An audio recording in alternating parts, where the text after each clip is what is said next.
evening, everyone. The time is now 7:02 p.m., and we are here for our regular meeting for the Narragansett Town Council. Today's date is Monday, December 1st, 2025. Please stand for the Pledge of Allegiance.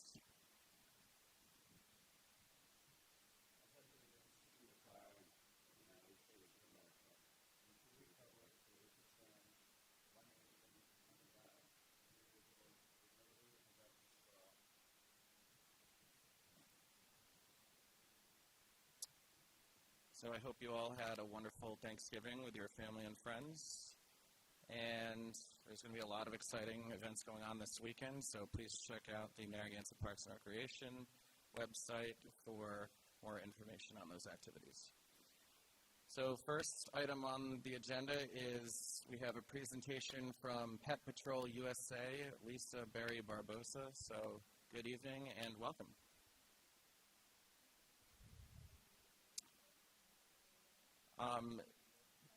Actually, we need to make sure that you're mic'd up, just for those who are online. So let's see what we got here. It's fine, I'll carry it. That's good. All right, good evening, everyone. How many, by show of hands, have pets?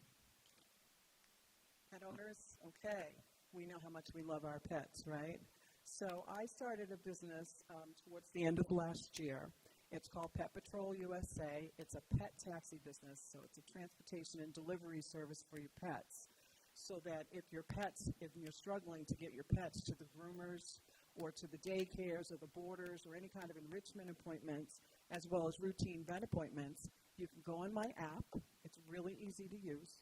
And you schedule an appointment for your dog, your cat, your ferret, your pot-bellied pig, and I'll pick them up in my retired SUV K9 unit to pick them up comfortably and safely and take them to the scheduled appointment that you made and then bring them back comfortably and safely to your home. Now, this is very, very popular service in other municipalities. It's very popular in Miami. It's very popular in Washington, D.C., and New York City. And I had the epiphany because this gentleman had started a similar business with these smart cars, and he had dogs in the back. The fur was blowing in the breeze. And he was taking them to their groomer appointments from their penthouse back to the penthouse after the groomer appointments. And I looked in Google to see if there was anything like that in Rhode Island. And lo and behold, there wasn't anything exactly like that as far as the service is concerned. I decided to start my own business because unfortunately I'd lost my job. And I decided, how am I going to reinvent myself? I love animals, and I have an affinity for the military. I'm a military vet. And this was a way to bring both of those passions together in a passion project and started this business.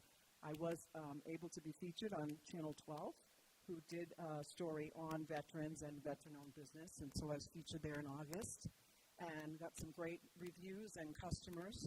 But things are slow, and I noticed that when I'm driving in Narragansett, I now live in Newport. I still like Narragansett. Don't tell my friends in Newport.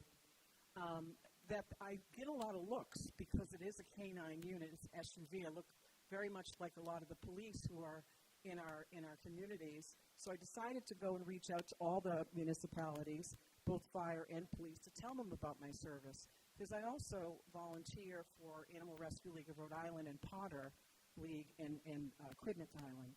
And these organizations help animals in well-being appointments and adoptions. And I help to bring those animals to be certified to the hospitals. So they're helping to promote my business, but I also thought in the communities, if there's an issue where the police cannot get involved to help an animal in distress to get to a certified hospital or animal care unit, then I could take that animal as well. And I also wanted to let you know, because sometimes with our elderly community and our elderly neighbors, they struggle a lot with getting their pets to their welfare appointments. So I am working with that community very closely, as well as veterans. As you know, and I didn't make this up, the synergy between animals and veterans is pretty strong. So I am starting to get involved in helping veterans get their service animals, their service dogs who are trained, and then bring them back to their homes. It really is just to bring awareness. I can tell you what I'm not. I'm not a mobile groomer. I don't do dog excursions. I am not pet taxidermy. I actually did get that question. I pick up your pet alive, and I bring them back gladly alive, so it's not pet taxidermy. But I will help you in challenges when you do struggle in getting your pets to those appropriate appointments. My literature is on all of the tables. I do have a website that came up in February, so follow me on Instagram and Facebook. Follow my story, and I'm going to be featured probably before the end of this month on Channel 10, also featuring the services that I have and being veteran-owned. I just want to be able to thank all of you for the time and the attention that you're giving me this morning. I know you have a very packed agenda. I've been going to all the different police departments. So I've been to North Kingstown, I've been to South Kingstown, Newport, Middletown, Portsmouth, Tiverton, to speak about this service because I think it's important in the community to understand and bring awareness to people, but also to help people with the challenges that they have in getting their fur babies to their appropriate appointments. Does anybody have any questions for me? Has anybody heard of this service before? No, not a question, but just a compliment. Thank you for your service to our country and to our town. Especially this time of year, it's really difficult and challenging for a lot of people, and to know that there is a service here that's willing to provide a helping hand, I think, is really wonderful reassurance to everyone. And I don't know if you've provided your information. We have like a table in the back. If you have any materials that you would like to leave, please pick one up on the way out. Because just reading through the pamphlet that you provided, I'm very impressed with the initiative that you've started and the vision and the values that you've shared here. And I couldn't thank you more for coming out and sharing this presentation with us this evening.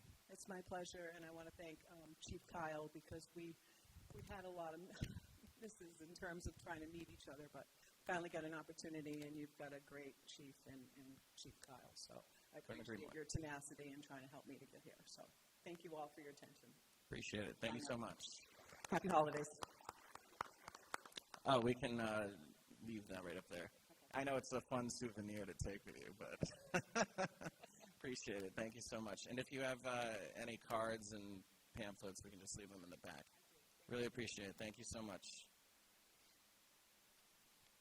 So the next part of the meeting is our town manager's update, so I'll pass it off to Jim.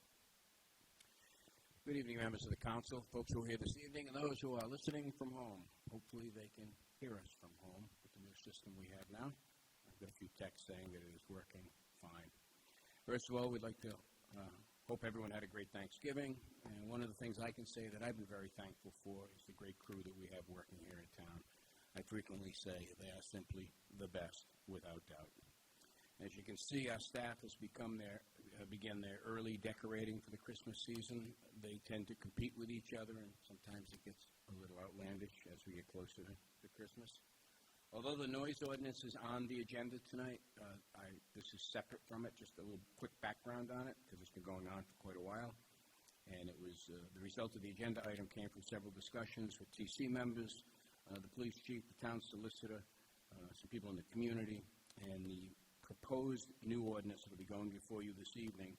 The chief had discussed it with other municipal police chiefs regarding the most effective one for the town and for the successfulness of prosecution. So that's the ordinance that is on the agenda this evening. And although the wastewater treatment facility discussion is on, this is an update of what we had done most recently, which is a component of the agenda item, but after speaking with council members, the agenda item is slightly different, so I'll read this one now. We do continue to make progress restoring the Scarborough wastewater treatment facility due to the summer process efficiency issues we had. But we will now include a specialized professional consultant to assist us. We met with Grant Weaver to discuss the process conditions and next steps, and they provided a proposal to assist us. The scope of work will include reviewing operating data, process control schemes, historical and our current ones from the data we've collected, and developing a sampling plan to collect additional operating data.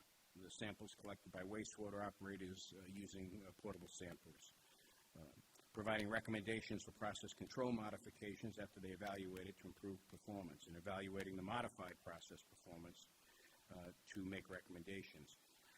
The reason this is so significant is Grant Weaver is a licensed wastewater operator and a professional engineer that provides consulting services to municipal wastewater treatment plants to realize significant improvements, with particular expertise in nitrogen removal and ditch systems, which we have determined to be the likely deficiency in the recent plant operations. I've authorized engaging with this vendor to move forward immediately. The vendor has particular expertise in working with ditch operations in wastewater treatment facilities, which is what the Scarborough treatment plant is, and we are the only one in Rhode Island, and it is not as good as it should be. And this particular vendor is highly skilled in dealing with these type of operations and has an excellent success rate. We anticipate them to commence operations as soon as possible. And the rest I will save for the other agenda items. Thank you. Excellent. Does anyone have any questions for Jim? Appreciate the thorough overview, Jim, as always. Thank you so much. So next item on the agenda is the approval of minutes. Is there a motion to approve as presented items B1 and B2? Motion to approve B1 and B2. Second. Any discussion?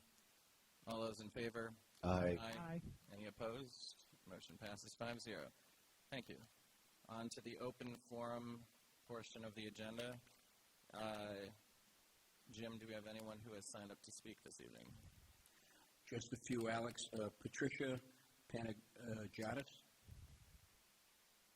Just as a reminder, as our guests get up to speak, comments of citizens addressing the council are neither adopted nor endorsed by the body, but heard as requested. Public comment will not be taken on any matters involving open litigation. Rules, please sign up to speak if you haven't done so. Please state your name and address. Speak only on topics not on the meeting agenda, and 3-minute time will be allocated to each speaker. Please be orderly and respectful. Good evening. I've signed up to speak. Oh, sorry. That microphone is way too high. Sorry about that. I have signed up to speak on the bike path. Is this the correct time for it? No, because that's an agenda item, the council will discuss, review. You may actually have your question already answered by the time we get to the public portion of that, but you'll have the opportunity to speak when we get to that item. All right. Thank you. I'll come You're back. welcome. The next name on there is Paula Childs.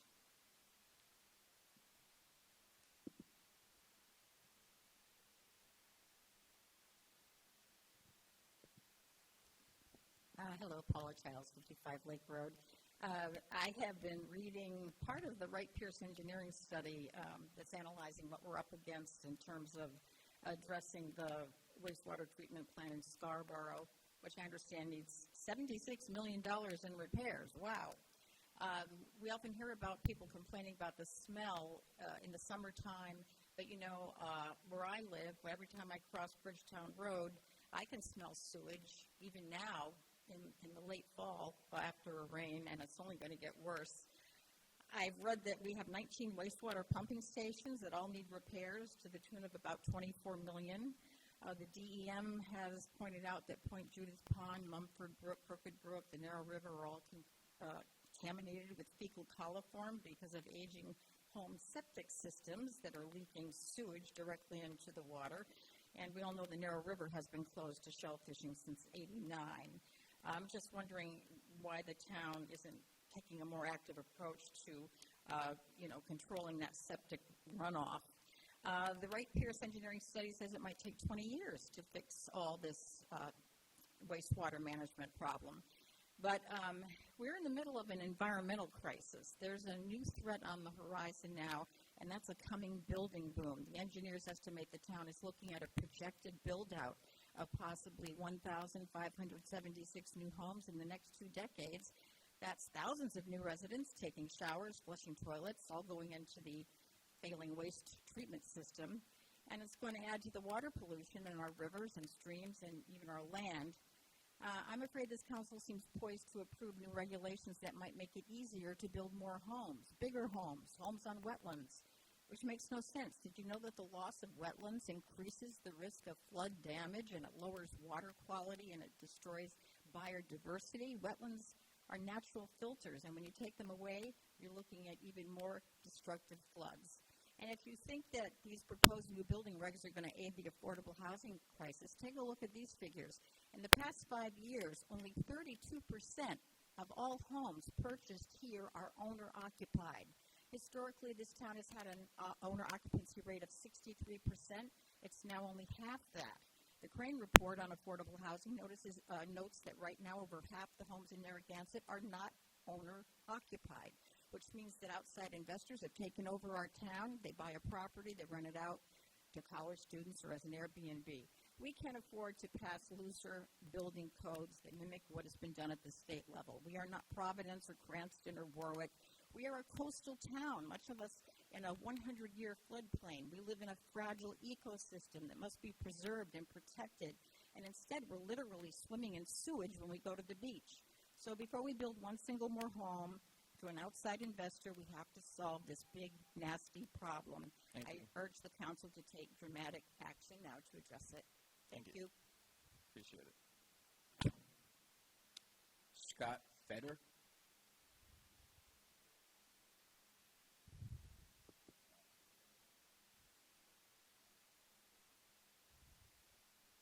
Is that That's the end of the list. Okay. Is there anyone here who did not sign up who wishes to speak on something that's not the bike path or on the agenda? Okay. Moving on.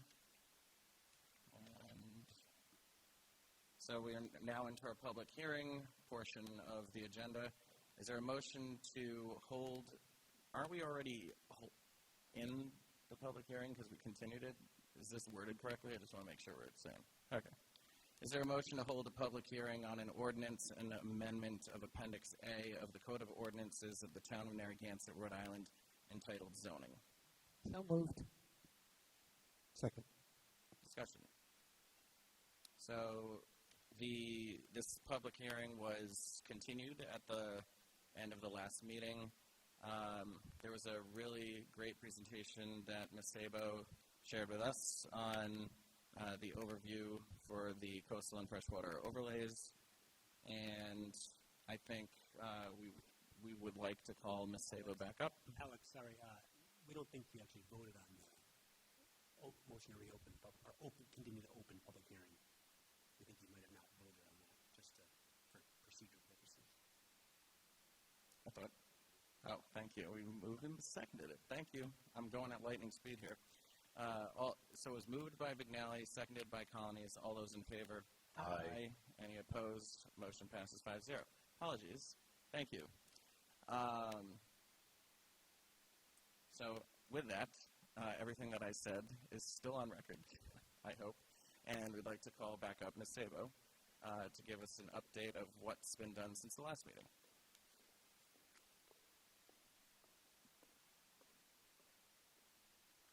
Good evening. Good evening. Nice to see everyone again. Alrighty, so as a continuation, it was brought to my attention that a couple of things should be clarified. So before I start, I do want to say that we added in the text, Ms. McDowell, I got really loud all of a sudden, that we added in the text which under section 12.5, which says excluding section 4.3, which is what the council had asked for last time. And I added in a couple slides because I think there may have been some question or concern about how the process works and what this ordinance would mean for the process. So this is the timeline as we went through. I just added in tonight's meeting, which is the continuation of the public hearing, so for everyone behind me or at home can see the timeline. But if we go to the next page.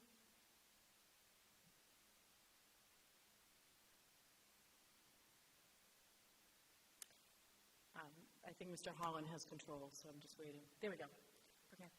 Thank you. So the next page is the actual application process. So I'm not sure if everyone here is familiar with the application process, but we're on e-permitting now, which is an electronic permit, so it's no longer a paper permit that you have to fill out at the building inspections office, but in fact you can do it from the comfort of your own home. So in the application process, the first thing you do is you fill out a building permit through e-permitting. And then that building permit, when it comes in, you know, if you do it on a Saturday, it comes to us on a Monday, we open it up. And there's an internal review. So typically the internal review is the following departments, which is the building department, engineering, planning department, zoning, building and zoning, as you know, are sort of sit in one department, and the fire marshal. Each department, through e-permitting, it's really beneficial because each department can communicate directly with the applicant and other staff. So the other building inspections can see what I say to the applicant, I can see what they say, vice versa with engineering, fire marshal, so on. And I just wanted to provide a couple of types of communication that you would normally see in e-permitting. So it's a request for missing information. It's to inform the applicant of deficiencies of information that was provided. To inform the applicant of other jurisdictional bodies who may be regulating the project. And I have that asterisk and in italics because that's what we would do. So that's what we have been doing for 3 years. And that's what we would do with this ordinance, is we would inform the person through e-permitting that they are in another jurisdictional regulating entity's purview. And then inform the applicant if they've been approved or denied for a building permit, and if the zoning board review is necessary. That's a different process. I'm not going to go down that road because it doesn't apply. It's not germane to the ordinance in front of you today. But what is germane is that inform the applicant of other jurisdictional bodies who may be regulating. So what you see up on the site, and I realize you probably can't see it, but I'm going to read it to you. It's an actual clip from e-permitting of the actual language that we send to people. And it says, per the site plan completed by X engineering company, dated 5/7/2025, freshwater wetlands are located approximately 80 feet from the proposed construction. This property is located within CRMC's wetland jurisdiction.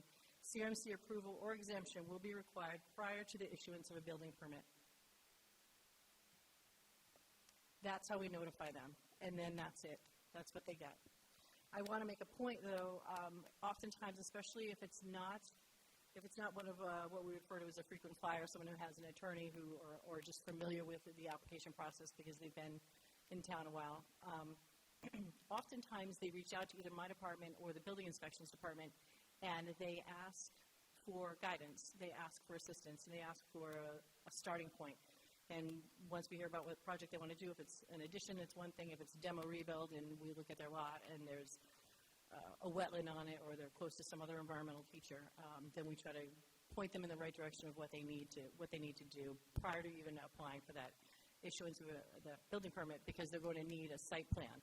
And oftentimes when they need a site plan, in a case that's environmentally constrained or otherwise constrained, they also need to engage an engineer and a wetlands biologist. So when you have an engineer and a wetlands biologist already engaged in a project, when we get back to, if we want to get back to having the conversation about the special review uses and the requirement of an appropriate professional, that would be those appropriate professionals who are likely already working on the project and would just need to provide a letter of certification. But I want to show you two tangible projects, or technically not tangible, but two lots. We could go to the next slide. Thank you. Okay, so these are two town-owned lots. I didn't want to show any direct lots of any private property owners in town, but I just want to show you two town-owned lots that are within each one of those freshwater wetlands jurisdiction or the coastal resources, the coastal wetlands jurisdiction. So the first one on the left is on Daytona Avenue, and it's freshwater wetlands. There has been no local regulation since 2022, and the state rules apply. It's very difficult, I think, to see. Oh, actually, you can see it very well.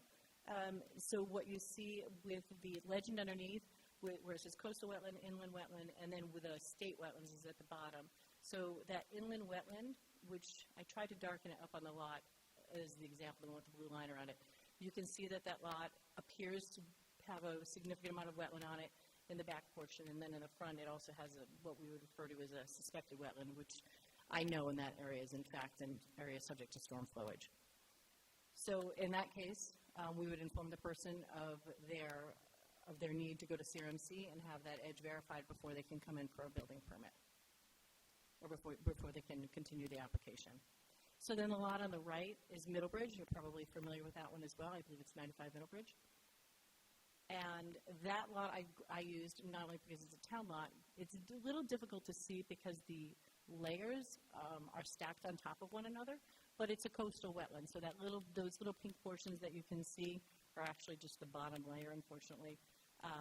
So there's multiple layers of wetlands happening in that one, but in that case in particular, it is a coastal wetland as well as a freshwater wetland. And so that is the lot, that is the type of lot that would be removed from this regulation, and then, but the state regulations would still apply. And again, I provided that sample at the bottom. It's the same one that I just read to you. So can I ask you a question, Jill? Sure. Ask you a question. Yeah. So when you say coastal wetland, is that a freshwater wetland in the vicinity of the coast? Are they being interchanged, those words? No. Okay. So a coastal wetland would be a wetland that's subject to salt or brine, not a freshwater wetland. The term freshwater wetland in the vicinity of the coast is a CRMC term because CRMC, as the body may know, the council may know, they have jurisdiction over all coastal areas in the state, so all 21 cities and towns that have a coastline. They also have a jurisdiction called freshwater wetlands in the vicinity of the coast. So in the case of Narragansett, we have two jurisdictional bodies. We have DEM and CRMC. The freshwater wetlands in the vicinity of the coast, Mr. Durkin, would be any wetland that was, a better way to describe it is, I'll tell you what DEM's area of jurisdiction is. It's essentially from Kingstown Road, so if you imagine the town, it makes an interior triangle from Kingstown Road down Ocean Road all the way to the loop at Aunt Carrie's and then up 108. So where those three meet, that interior triangle, that is the jurisdictional area of the DEM. Every other location in town, whether it's a freshwater wetland or a coastal wetland, and if it's freshwater in the vicinity of the coast, is the jurisdiction of CRMC. So any wetland in the north, for instance, in Bonnet, those freshwater wetlands in Bonnet off of Brooklyn, or any other wetland you can imagine. Yeah, those are in the jurisdiction of the Coastal Resources Management Council. So why would there be coastal wetlands on Narrow River? Because it's tidally influenced. So where does that end? Does it? Who determines that? Sure, and it's also so we back in 1986 we mimicked the town of Narragansett. I wasn't here, but I have it on good authority that we mimicked the jurisdictional overlay for the coastal and freshwater features of CRMC. So all of Narrow River, up until you get into North Kingstown, is considered tidally influenced. And so another example to show you what I mean is the entirety of the Narrow River, up until you get into North Kingstown, is actually considered in a coastal floodplain. It's not a freshwater floodplain as you get further up. Some streams and rivers, like the Saugatucket, for instance, as you get into South Kingstown, that would be, it's a different type. It's a floodway, not a floodplain.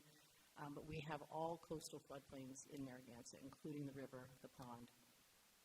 So that Narrow River in that area is regulated by CRMC? Correct. Oh, and is it, okay, so it's not regulated by DEM? No. Okay, and then a coastal wetland would be a wetland that's connected to the river, basically?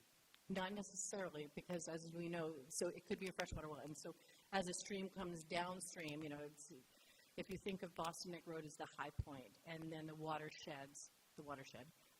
literally sheds down into the river. So you may have some freshwater wetlands that are upland, but aren't coastal related. They don't become coastal until they are, as I think James says, contiguous and tributary.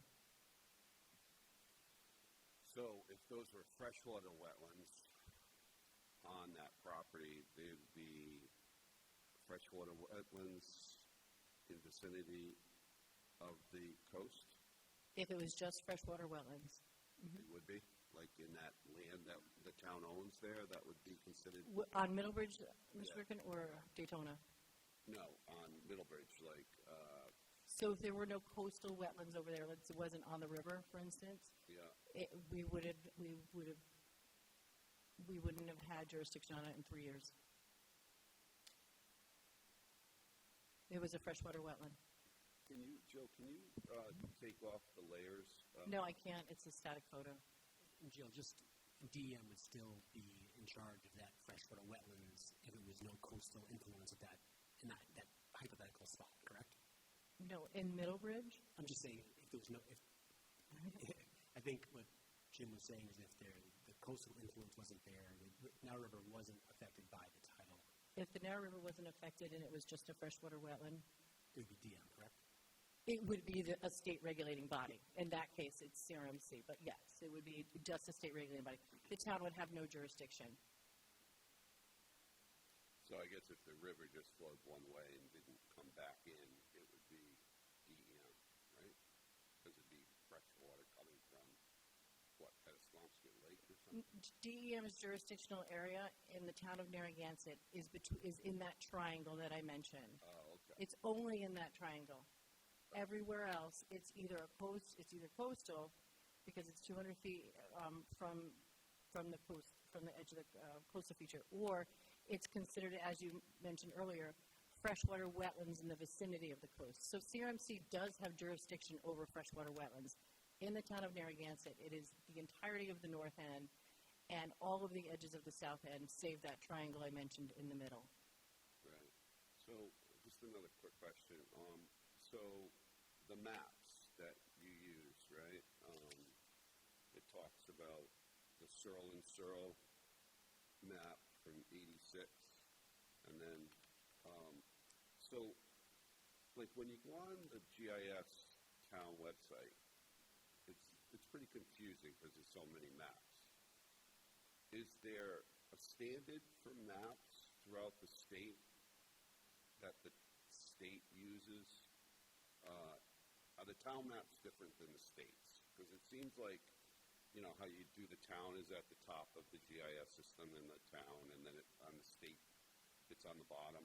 When you go to the state and you fool around and you turn off the overlays, all the maps change. Like, so what map are we actually concerned with? Is it all of them? Or is it just the town's suspected wetlands map? Or is it the state map? Because the state has its own wetlands theme towards the bottom of our GIS system, you know, tablet there. Okay, so there were a lot of questions in there. Let's see if I can remember them all. There is no standard mapping application from town to city to town. So if the state is different, we're different. And we happen to use a company called Sanborn or MapGeo. Our neighbors, I think I know they use a different company. And it's different from town to town. So you're not going to find a uniform standard like that. As far as what layers you turn on and off, Mr. Durkin, it really depends on what your project is and what you're interested in looking at. So we attempted to offer as much information as we could. So we do have state themes on there and state layers as well as our local layers. And in this case that you see up here, you actually see all of them on, because oftentimes you don't get the full picture until you turn all of them on. So as you might be aware, sometimes our local layer from Searle and Searle isn't accurate, and you need to turn on the state layer to actually see something that's a little more accurate, or vice versa. The suspected wetlands layer that I know we mentioned last time was done from aerial imagery in 2007, which gives us information to work from. So when you see that suspected area, for instance, either overlaid with our wetlands from 1986 from Searle and Searle, or the state wetland, you'll be able to see a bigger picture. You have a better understanding that there's probably something out there, and it's not just an error. And that's happened before too. Or sometimes people think there's a wetland, and then they go out and they actually send someone out there to take a look, and there isn't. Or it's not as big as they thought. Or it's in a different location.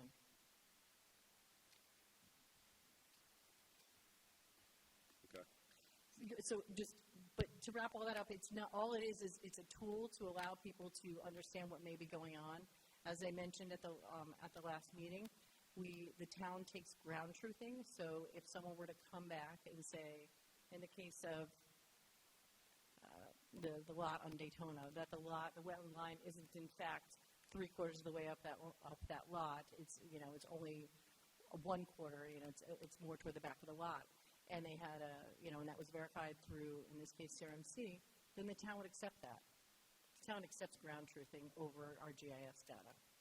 And Joe, just for a question, ground truthing is like a wetlands biologist, right? Yes. Okay, and then when application comes in, what does your office use for the potential for wetlands? Do you use all the state map and suspected wetlands for the town? You just give like a process, like do you go, you try the town one first, and then the state one second, or how does that work? So it's not me directly anymore who does that, but I would imagine they start with a local one first before they click on. But we'll tell you, sometimes I've been here a little while, so I have a little bit of an institutional memory, and I will know that there's something, and I might look, I might click on all three. But typically, yeah, they'll click on one, and if they see one, that all they need to do is inform the applicant that they're in the area. We don't need to know at that moment what the line is. We just need to be able to inform the applicant of the process they need to undertake with the state. And then, so in the building permit process, when the town says, okay, there might be wetlands here, do you say you should go check with CRMC or DM, or do you say you might need a biologist to verify the edge? How does that work? Again, so it depends in what type it is, right? So first, you would need to go to CRMC or DM if you're on the interior, and if we know it's a wetland because maybe there was a project on that lot 4 years ago and we know there's a wetland, or 10 years ago, then we will inform them that they need to provide that verified edge line. If we think there might be something, we tell them they have to go figure it out and then either come back with an approval, especially if it's, if it's outside of, for instance, I think this is the one with 80 feet, right? So it would have been outside. It would have otherwise been a staff review from our perspective. We would have just said you need to go either get your approval or your exemption, which I believe is exactly what this says, approval or exemption. Because what if instances, say there's a lot and the town doesn't even know there's wetlands on there, like there's no map that maybe things change. Sure. And then you issue a building permit. If someone starts to build something, CRMC or DM can come in and say you have to stop, right? I'm sorry, say that last part again? CRMC or DM can come in and say you got to stop doing this or need more permits because the town can't verify every edge out there. There's no way. No, we don't have, our GIS is not accurate, I guess is, and again, I'm sure we can all come up with a lot where we thought the lot was dry, and in fact it isn't dry. Right. And that's usually, in that case, DEM or CRMC would need to stop the project. No one wants to get there where someone has pulled a building permit and maybe they've gone out there. 90% of the time, honestly, they've hired a surveyor who has gone out there, seen that there's something, or know that there's something because our surveyors in town have been around for a very long time and they know these lots better than we do. And they're automatically talking to the applicant and having the applicant go ahead with this. So it's very, very rare. I can think of one instance in 13 years where somebody didn't flag a wetland, two actually. And one of them, it was because it was a trickle of a wetland in the back of their lot, and they honestly just didn't know. In practical reality, most of the lots that are open or vacant in Narragansett probably have some issue after they were built on. We do find that there's it's a unicorn lot if it doesn't have any issues. So, I have one more question. So back to what Jane said, so if you have, for instance, like a house, or for instance, that lady that was talking to us earlier about going on the zoning board, she wanted to build a porch, and she comes in and applies to the porch, and you guys go through your maps, and you see that there's some green on the back of her lot. stay on the corner of the lot, and it's within 50 feet of her porch or something like that. And she says, well, I've been cutting that grass for 50 years, and my bird feeder's there, and the doghouse is there, and whatever. You know how it works, right? So, and your staff is seeing the green that shows on the map. I was reading in the proposed ordinance that person has the ability to go and get a biologist to determine if there is wetlands on their lot. Is that true? Or do they have to file with coastal or DEM if you... Sure. So there's discretion, of course. In the case of that, if the lot's been mowed for 50 years and there's a doghouse and a playground and the whole deal, and staff can see those images, by the way. Anyone can. You can actually see it on anyone in the public can see it. It's on our website. It's on our it's on our GS. There's a tree there, so you don't see things under the tree, you know. Yeah, so the nice thing about GIS is they take the images in April before everything leaves out. Oh, yeah. Mm-hmm. So, so there's that. The staff has the discretion. But if it was really concerning, again, it would be, you go to CRMC and they'll give you an example. They'll send an email. As a matter of fact, I was looking at one of these today. I didn't put this example in there, but somebody said, yeah, we got the letter. We got a response from CRMC. It's exempted. Great, thank you. We're satisfied. So it doesn't always, you don't always have to hire a biologist in that case. The lady with the front, I didn't listen to the meeting before here, but the woman, she was putting on a front porch and had a wetland in her back. It's likely an exemption if she didn't already get, the project wasn't already reviewed by the town and considered exempted. So you're going to send everybody to CRMC, basically. They don't have a choice of some other avenue.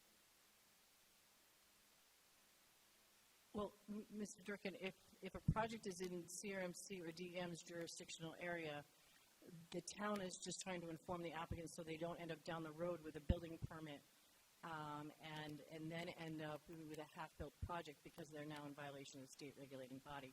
So we try to catch that on the front end and let them know that they might either, as the example here, they might either need approval or an exemption. And I think it saves the applicant time, money, and resources on the back end if they know up front that there might be a wetland that could affect their building permit. So I think there's people that would disagree that hiring a biologist to write a report without going to CRMC would be sufficient. And I thought I saw that in the regulations that you allowed that, but that's up to your discretion. Is that what that is? Or? I don't know what you're referring to. We don't accept a report from a biologist. If you're within the area of a regulating body, we send you to the regulating body, unless, like you gave the example of a doghouse and a play equipment for 50 years.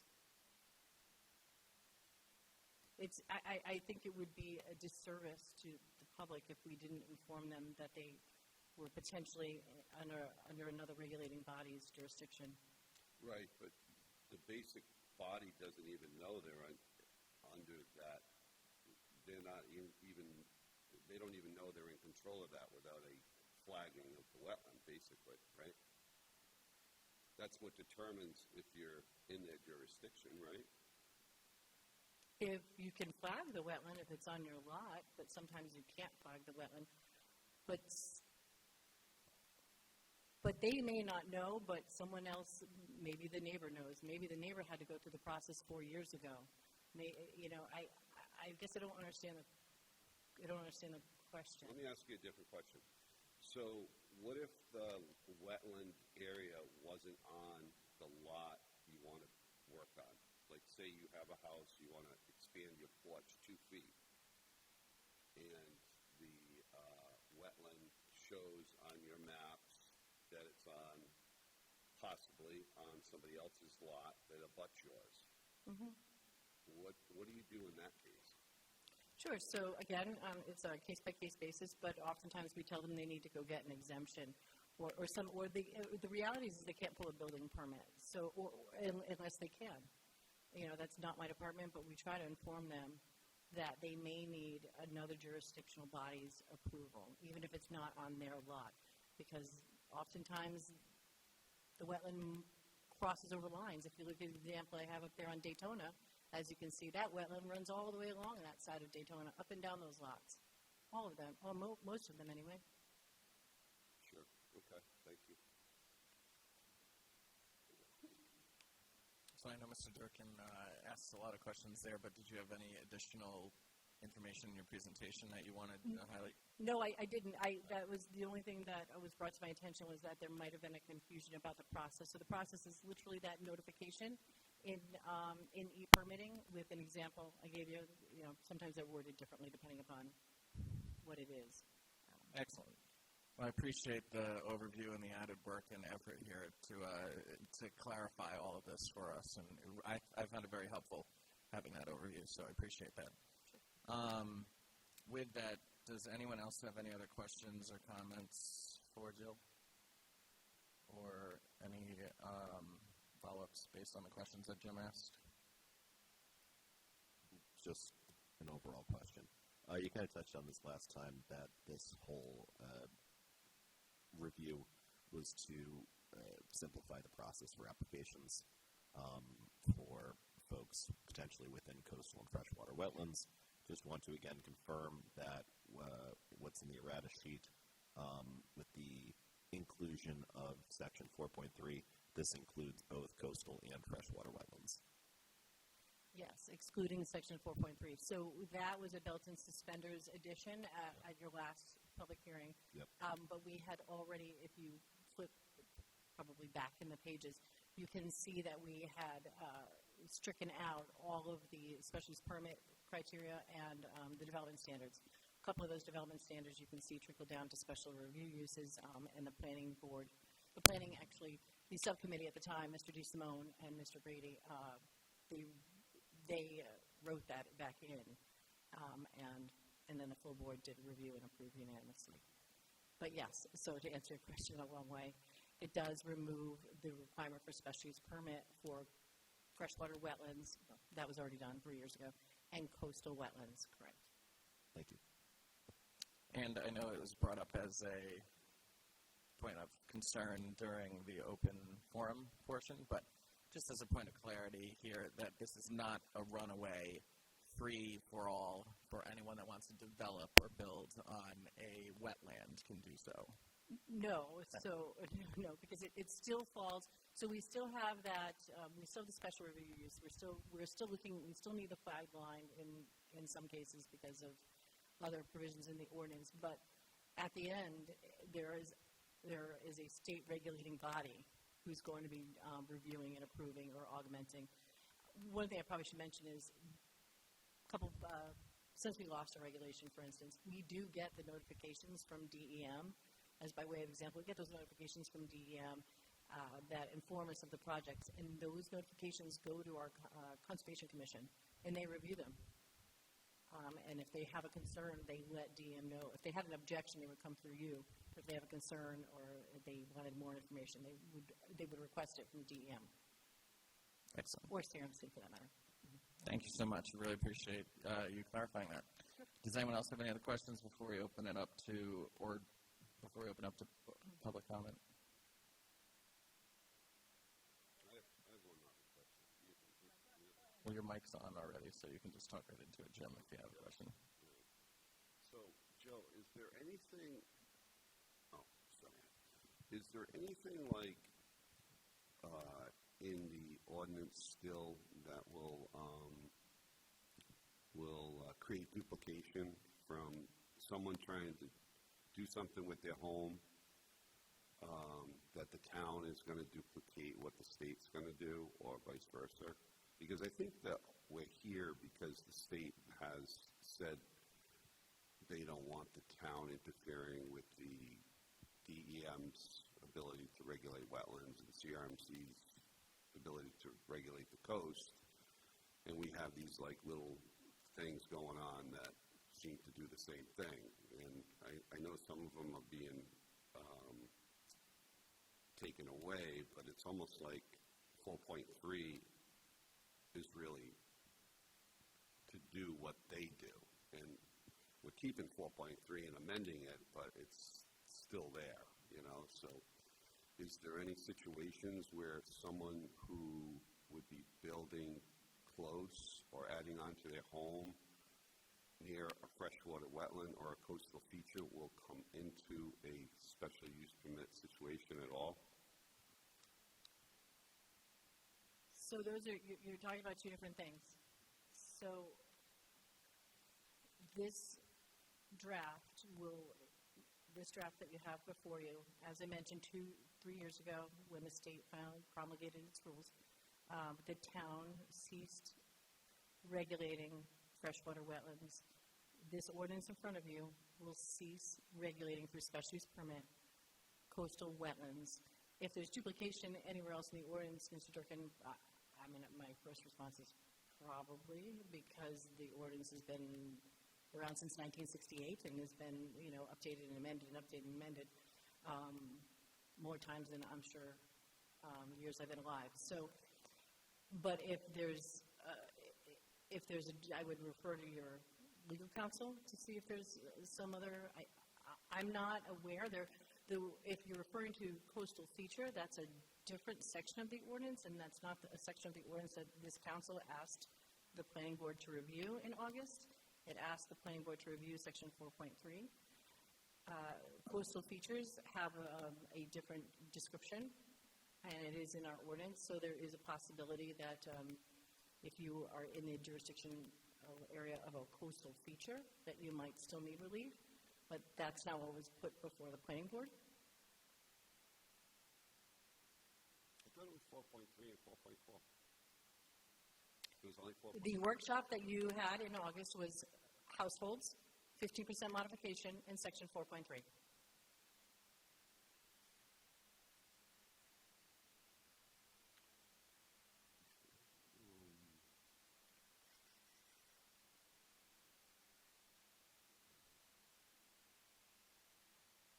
Do you want me to come back to you and go to Councilor Vignali? Okay. Councilor Vignali, do you have any other questions or things to add? Okay. Well, do you want me to open up? It's hard for me to process. Well, that's saying a lot.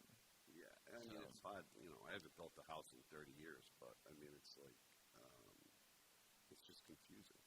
So it should make things easier because it doesn't. You don't need anything anymore. You don't need a special use permit for freshwater wetlands or coastal wetlands. It mimics the special review use. The letter of certification mimics a section of our ordinance of which we already have, section 4.5 for high water table, where we ask, where if you're building a swimming pool or a basement in a high water table, we ask for an engineer certification that the pool's not going to pop up out of the ground. It's very similar to that.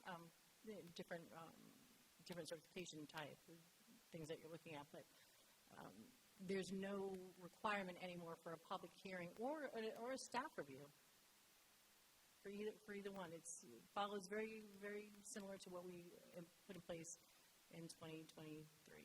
So the only time there would be any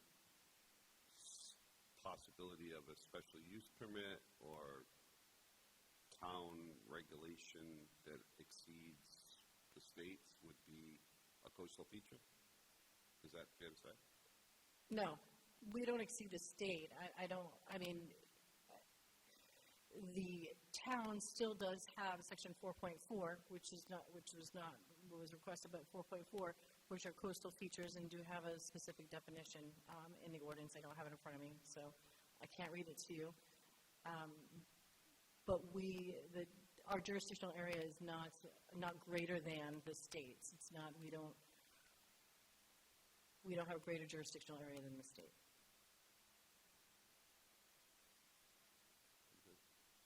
All right. So I don't see any other questions on the council, right? Okay. I just want to say again, thank you for doing the due diligence of putting this presentation together. I know there was a lot of effort added here, and it was also done with great cooperation from the planning board as well. I know that we gave a soundbite already at the last meeting, but really appreciate the work that the subcommittee did to vet this and come and present this to us. So really appreciate the collaboration here. Thank you, and I'm sure I have at least one planning board member behind me in case you want to hear from them directly. Appreciate it. Thank you. Does anyone from the public have any comment or would like to come up for comment on this particular public hearing item? All right, first time for everything. So with that, does anyone on the council have any final comments or questions before, or will we make a motion to close? Is everyone good? All right. Is there a motion to close the public hearing? Motion to close. Second. All those in favor? Aye. Aye. Any opposed? Motion passes 5-0. Thank you. And I think that might be a record time for you. And next is there a motion to schedule a public hearing on January 20th, 2025 on the proposed amendments of Appendix A entitled Zonings regarding dimensional regulations in rear and side yard setbacks? So moved. Second. Any discussion? All those in favor? Aye. Any opposed? Motion passes 5-0. Hi, Alex. Sorry. Oh, yeah. January 2026, correct? That's correct. It is going to be 2026. So, should I amend that motion or? Okay. Is there a motion to amend item C3 to reflect the correct date of January 20th, 2026? Motion to amend. Second. All those in favor? Aye. Any opposed? Motion passes 5-0. And then, is there a motion to schedule a public hearing, because we're now voting on the correct amended version? Is there a motion to schedule a public hearing on January 20th, 2026 on the proposed amendments of Appendix A entitled Zoning regarding dimensional regulations in rear and side yard setbacks? So moved. Second. All those in favor? Aye. Any opposed? Motion passes 5-0. Thank you. That was fun. On to consent agenda. Is there a motion to approve as presented items D1, D2, D3, D4, D5, D6, and D7? So moved. Second. Any discussion? All those in favor? Aye. Any opposed? Motion passes 5-0. On to new business is from the town council. Is there a motion, is item E1, is there a motion to introduce, read, pass, and accept as a first reading an ordinance, an amendment of Chapter 22, Article 3, entitled Noise? So moved. Second. All those in favor? Aye. Any opposed? Wait a minute. I'm sorry. Ignore that. Retract that vote. We're now in discussion. I apologize. I'm moving at like lightning speed. Slow down. Discussion. So this is an item that Councilor Torrealde and I worked on in collaboration with Mr. Tierney, as well as our Chief of Police, Chief Rikas, and this was also Mr. Bird from Boone Street neighborhood. Also did an extended amount of research and effort to this initiative. So really appreciate the collaboration all around. Just a high-level overview. This is an amended version of the noise ordinance that's already on our books, but it came to our attention that there is gray area in this ordinance, and we wanted to clean up the language a bit and make it more enforceable. So now we have a more updated noise ordinance that can be enforced, and hopefully it helps to improve the quality of life for everyone in town. I don't know, Councilor Torrealde, if you have anything else to add. I'll be brief because I'm sick, but I just wanted to say thank you to Chief Rikas for all of your efforts on this. Thank you to James. Thank you, Mr. Tierney. And thank you to the residents who gave us these suggestions that we're able to work into this ordinance. So thank you for the efforts here. Excellent. Does anyone else on the council have any questions or comments? I just wanted to chime in on this. I appreciate the work that everybody's done on this. I think it's worded very well. I do have an issue with the 10 p.m. change from 11 p.m. change. So I'd like to suggest that go back to the 11 p.m.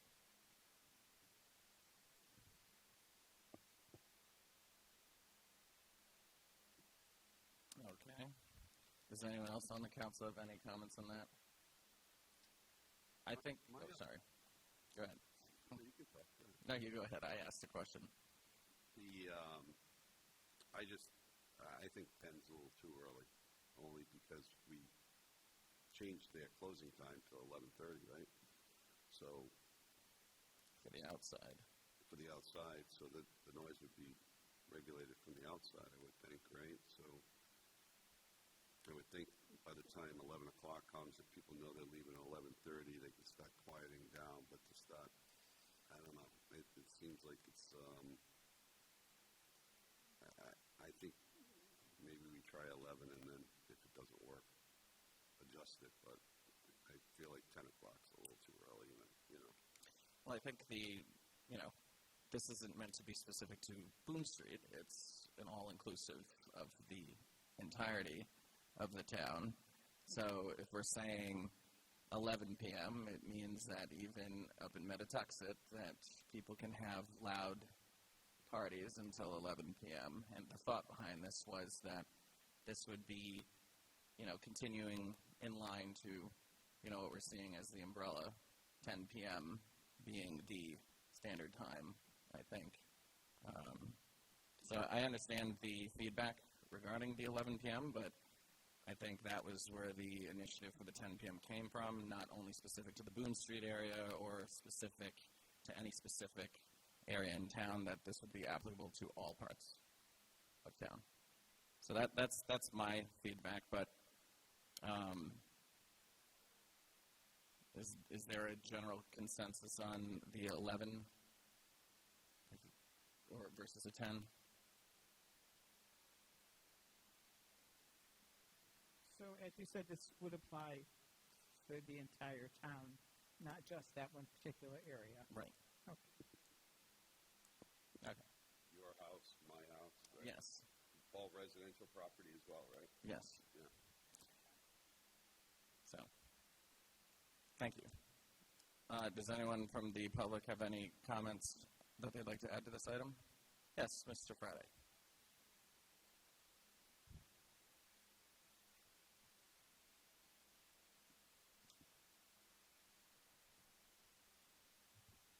Good evening, Rupert Friday, 113 Norfolk Road.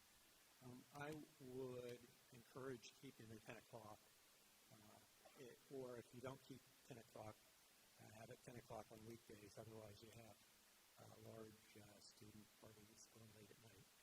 And the other suggestion I have is, right now it starts at 7 a.m. In my experience with contractors, I don't know if it's enforced at 8 a.m., but that's when they seem to be starting to work. And I think contractors doing construction work, whether they're chainsaws, cutting down trees, or right now they've been installing stones across the street from me. Starting at 8 o'clock is pretty noisy already, so starting at 7 would be, everywhere I've ever lived, that noise beginning for contractors has really been 8 o'clock, so that's my suggestion. Thank you. Anyone else? Mr. Burke.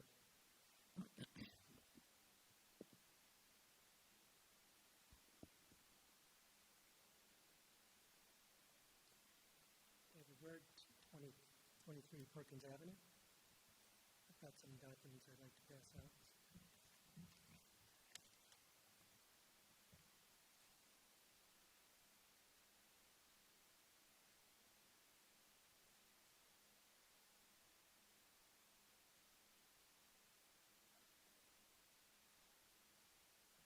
I do appreciate your work on this issue.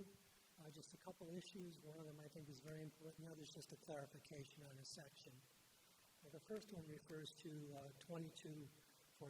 Maybe I'll start, and then your copy will come along. So the goal of this ordinance is to protect the community's health and quality of life, but the enforcement has to work, and right now it doesn't. And I'm afraid that the revised ordinance is missing one important part, and that's the 55 decibel rule hasn't produced a single citation for anyone in 18 years.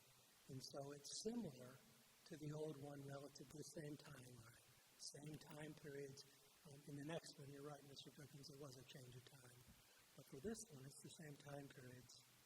And so what we need is something that is used in other places, that in fact the police, town officials, a community member, a resident can stand there and say, I don't have a noise meter. I don't even know what 55 means.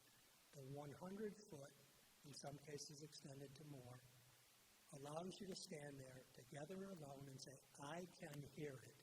A reasonable person can hear it. They sometimes list, but I think it's dated, a person with normal hearing can hear this noise from 100 feet. In other words, halfway through the 200-foot margin for those houses that are most concerned. And so I think that addition is really helpful. We had put it forward initially as part of this, but it's central to this community believing that, in fact, it can be handled immediately. You hear it, you don't. Two people hear it, they send in a request to, in fact, have this cited. And so I think it's crucially important. We're going to have the same thing we have now, where you can't get an immediate noise reading. You don't know what the noise reading is. We finally might get some at some other point. We need to put this behind us and move on, and I think that will begin to do it. And so this is the copy. It says the standard at the top. And what I've done is, it is exactly as you wrote it in A, underline the crossed out version that was the past on the first page. And so all I added in bold was a suggestion that we put forward. And it's really a distance and sound. And it's used for a variety of purposes. Sometimes it's if you can hear it in a closed automobile at 20 feet. And 100 feet if you're outside the automobile. It's used for traffic, it's used for noise, it's used for all sorts of other things. So I would hope you'd consider that as we're moving forward. The second one is really, the question is, as we read this, it gets a little confusing as to whether or not we're talking about, within this ordinance it says, I think we need to add, and it's on the bottom, I was telling the same thing up above, I said the importance of having this noise ordinance, which we appreciate, the changes that were made. But it's also the phrase residential zone creates confusion on the second part of this, which is down at the bottom. And so again, yelling, shouting, the underlined portion is your change, and the added portion, crossing out residential there. And why? Because it mentions up above that it is residential or business zone. And so then to say residential down below, it makes us question, will you mean this is just if it's a house next to or in our neighborhood? And I don't believe that's adequate, because this is where the yelling and shouting and noise is coming through in our particular situation of business. And so we'd like that crossed out. And we'd like it to say what it says in other versions, which is it's not just a person, because there are 200, 300, half of whom are shouting. And so we've asked it to make, continue, or permit, or cause the making or continued noise, meaning the owner of that property is responsible. And that's clarified in other sections in here, but not here. And so we just ask that it be clear that this is not just a residential to residential. This is business to residential. And is the owner of a home, if it's rented, is responsible? The owner of a business is responsible. Having said that, that's really the crux of my ask of you. I also submitted, and I do think it's important, that we included, rightfully, the sections we were reviewing tonight, but there's also a front section that sometimes is left off that says those things, which is the second attachment I gave you, the rights of people to have a quiet environment. a safe environment for themselves. And I think it's important that that be included. In fact, in the past, I'm not even sure when you went to the noise ordinance, that part was there. I mean, it was there in the larger version, but not on the subset. And I could be mistaken on that, and I apologize if I am. But basically, that's it, and I appreciate your time. And I appreciate your efforts on this particular ordinance. I appreciate your help as well, and that's why I didn't apply the 3 minutes to you, because you were one of the authors that helped to put this together. So I appreciate your counting 3 minutes beforehand because I was. Thank you. Does anyone else have any questions or comments on this? Okay. So, Mr. Callahan, go ahead. Alex, I have one question or suggestion on number 5, 2249.5. The last sentence includes a noise-sensitive area. We don't have a definition for that in our ordinance. So either we need to take that language out or add a definition, I think. Sorry, can you repeat that section? So the last 22.495. 22-495, the last line says noise-sensitive area. Yeah. We don't have a definition of that in the ordinance. So either to make one or remove those 3 words.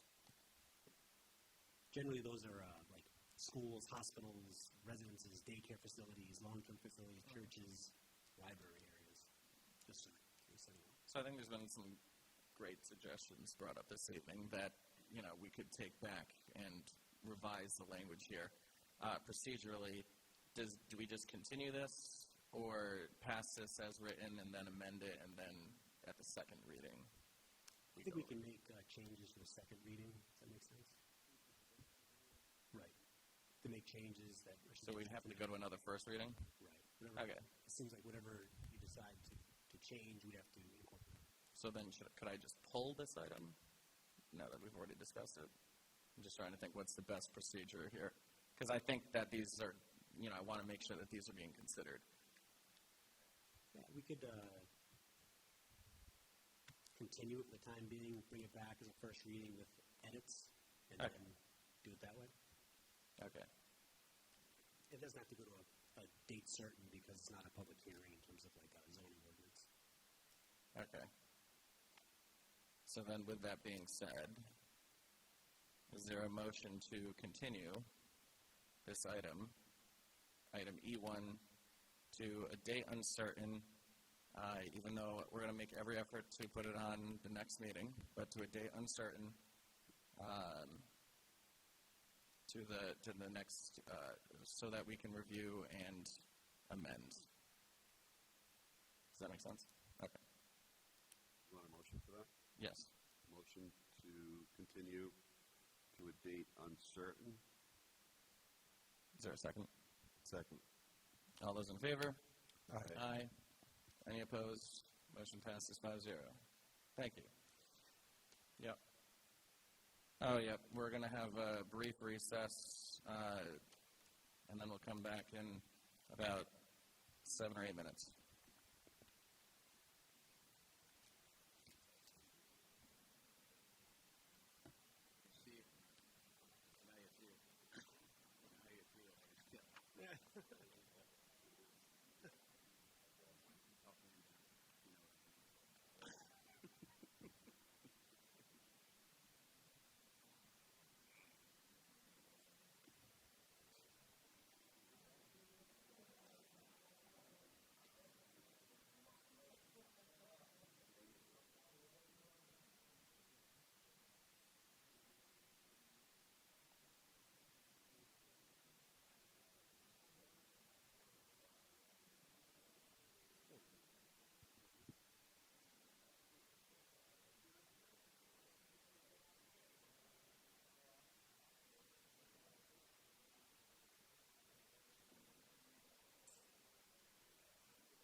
All right. We're going to continue on with the regular portion of the meeting. All right, where are we here? So item E2, let's get ourselves organized here. Item E2, is there a motion to discuss and review the proposed routes for completion of the William C. O'Neill bike path? Motion to discuss and review. Second. All those in favor? Aye. Any opposed? Why I did that again, didn't I? I'm sorry. It's a habit. I don't know what happened. Must have been something that I ate on Thanksgiving. Sorry about that. So we're going to discuss. Sorry about that. So Councilor Torriello put this item together, so let you give a soundbite on that. Yep. So put this motion on the agenda simply because the council has not really had a chance to voice their opinions on where they think the bike path should go. I don't necessarily think that we're going to come to a agreement or a resolution tonight, but given the need to get a route determined for RIDOT, I think now is a good time for the council to discuss. We've heard we formed the ad hoc committee in September. We met twice. We had a couple of workshops. I'm grateful to the ad hoc committee for producing a recommendation. And we have heard from many of the residents via email and in person with your thoughts regarding the recommendation. But now I think it's time for the council to review and discuss their thoughts. So, Alex, I'll turn it back to you. Yeah, so I appreciate the agenda item because, I think that, again, it's a strong word of compliment to you, Councilor Torrialde and Councilor Vignali, for working with the ad hoc committee. I know that you guys have done your due diligence in working with the ad hoc committee, and the ad hoc committee thoroughly vetted and reviewed and considered each of the proposed routes. And I know I was not at the last workshop, but the results of that recommendation were shared at that time.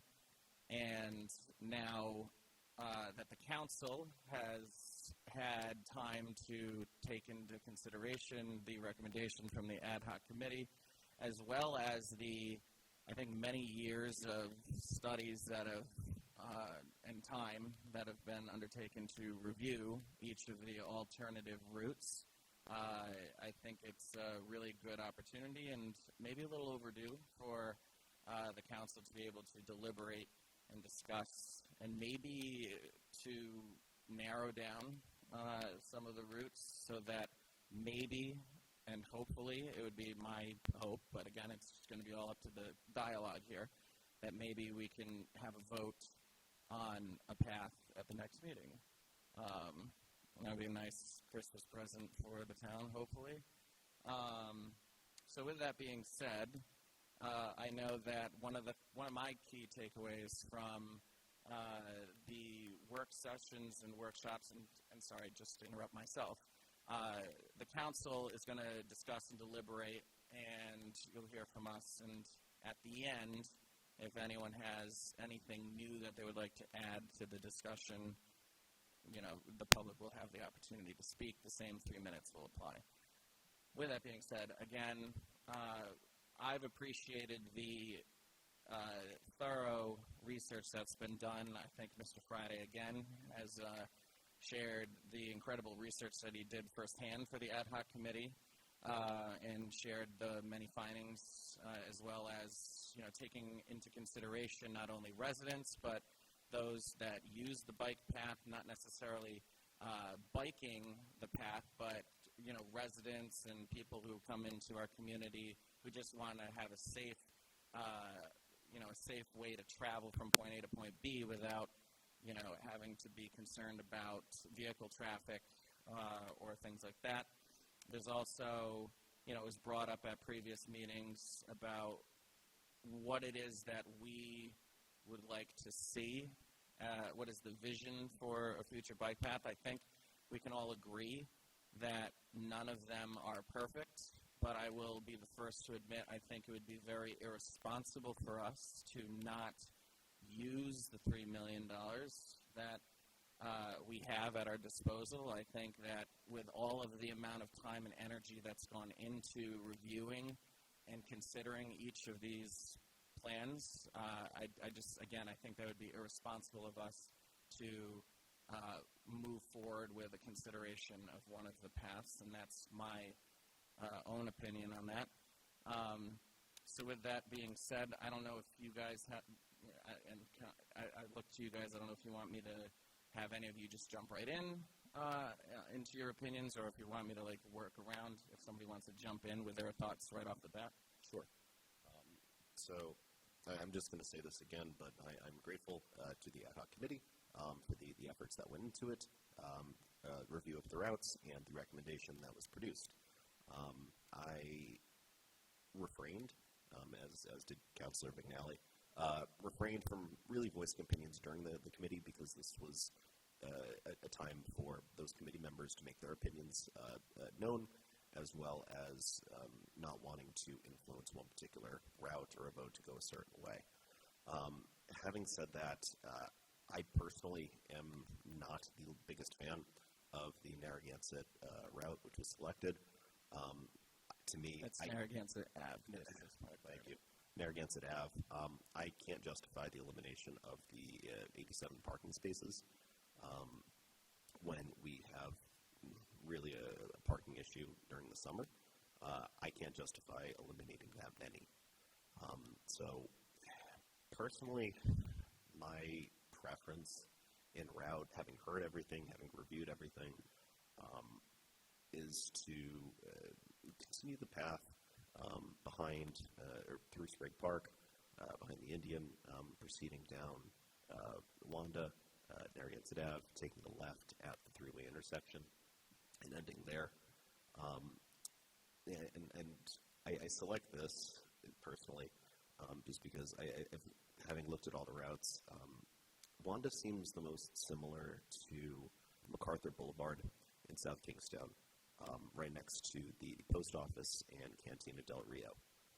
What they have there are called sharrows on the road, or share the roads, and ostensibly what they are just little spray-painted caricatures of people riding a bike with a directional arrow. It's low impact. Visually, no further signage. It's just directional, pointing the bike rider in a certain direction. Following that, proceeding down Narragansett Ave, I would like to eliminate the parking on the north end or the north side of Narragansett Ave there before turning left into what's called Linear Park.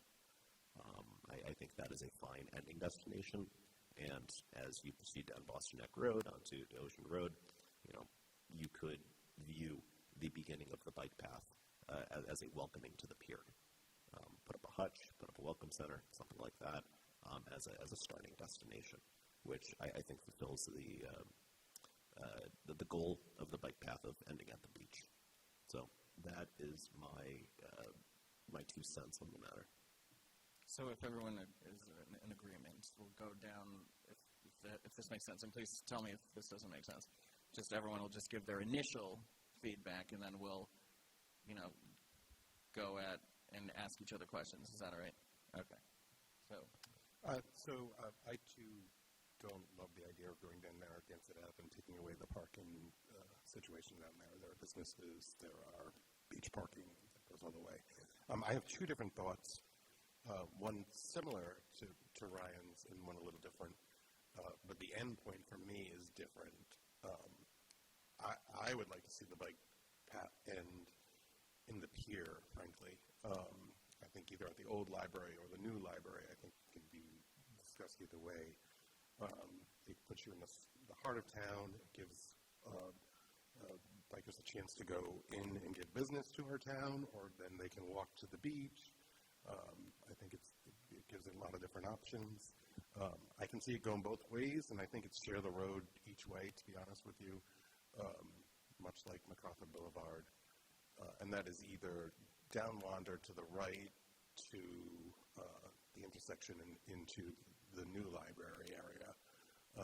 The other one is down Kingstown Road to the old library, and end at the comfort station that's already there, and you can put bike racks up in that area over there as well.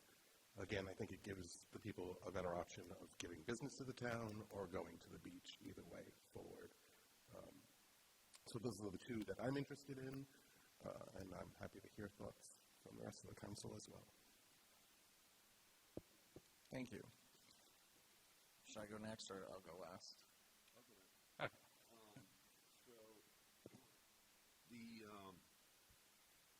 Boy, this has been a long trip for me, because I was doing this in 2006 or whatever it was for the other bike path. So I feel that probably the most scenic route would be, nobody talked about Strathmore, but I think the most scenic route would be Strathmore. Before that, I thought going through the woods behind the South County Museum was the best thing to do, but that didn't happen. I think Strathmore poses problems now that, it's a community of families and houses, and it's a neighborhood that, weren't prepared for the bike path to come through there. When we were talking, Canachet was not built at the time we were talking about it going through around South County Museum and then down onto Hoxie Lane and all of that. So I thought that, and I've driven down this road so many times, and lately I just feel it's the best route. Is leaving, like everybody has agreed tonight, leaving the community center, going through the backside of the pond there, Sprague Pond, the backside of the Little League field, behind the batting cages, over the creek, possibly, if we can. I've talked to some people today that say that might not be possible, but I think that's worth giving it a shot. And coming out onto Strathmore or near the Indian there, and having a defined, safety measure to go onto Kingstown Road, around the ice plant, and just end it right down on Caswell Street, right there, and give people the opportunity to go three ways. They can go left on Caswell, they can go straight to the seawall, Memorial Park, the post office, the coffee, all of the stuff that's available in the pier for people. They can go to the beach, obviously. They can go to the Boone Street Market, Terminizzi's, all those places, bike stop over there, short distance. Kingstown Road is a road that has no vehicle parking at all up until we're all the way from Kingstown Road intersection with Narragansett Avenue all the way to where it intersects with Caswell Street. So I just feel, we don't have to do a lot of construction. We can have people use the lane of travel with their bikes. It's a very nice road. It doesn't need any work. And, I really feel like that's, out of all the different options, I really feel like that would be easiest and the best and get the most bang for the buck, maybe. The money we save, we could maybe bridge that little, wetland there that's in that park and keep that park nice and open and leave the bike path on the back side of it. So those are my thoughts. Well, I'd like to also thank the ad hoc committee and all the emails and all the residents who reached out on this issue. I've learned so much about bike paths and different routes and how to get down. I do not support Narragansett Avenue for the same reasons as Ryan. I can't see the elimination of taking those parking spaces, I feel like it's going to have a major impact on our small businesses. I think we need to provide parking for our businesses and our beach to ensure the community continues to thrive. So my idea is to go through the park, as I said, to the Indian, and at that point have some type of a outdoor kiosk type of thing that has several different screens where we could talk about different roads. If you want to go to the South County Museum, you can go this way. If you want to go to the beach, you can go this way. I would like to bring everybody down Kingstown Road and end at the new library where we'd have the same exact kiosk with the same information, which would have all the list all the stores, tell everybody what's available. People can go to the Coast Guard House, what restaurants are available, have all the information available to people so that they can be at the library, get all that information.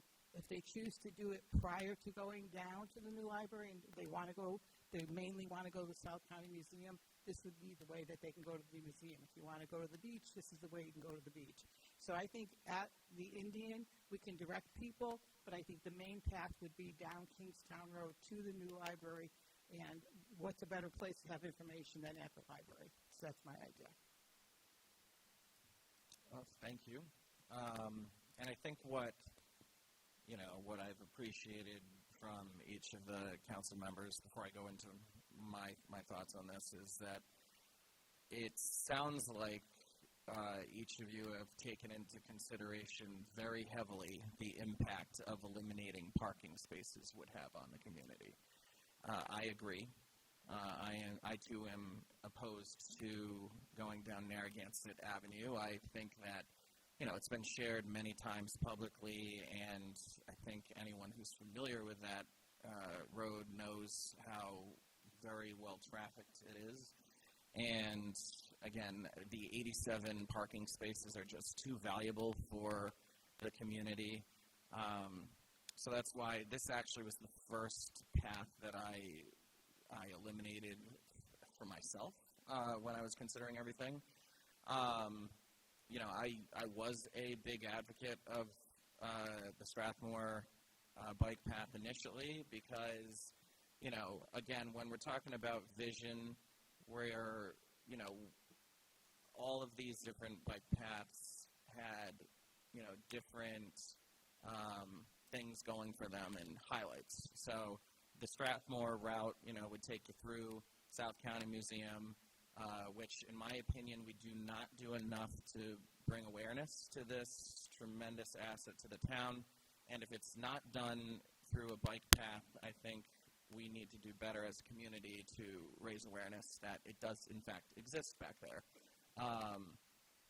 And then after that, you'd go down and eventually that proposed bike route would take you to the South Pavilion and end at the beach.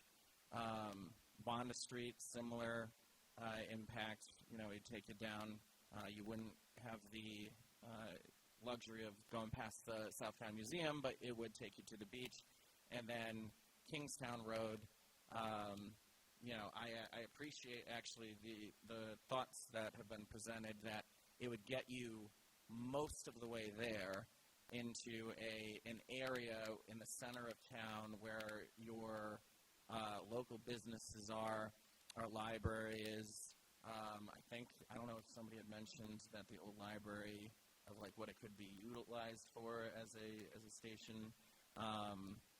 But again, I think for me, it's about how do we complete the vision of this bike path while preserving as much parking as possible.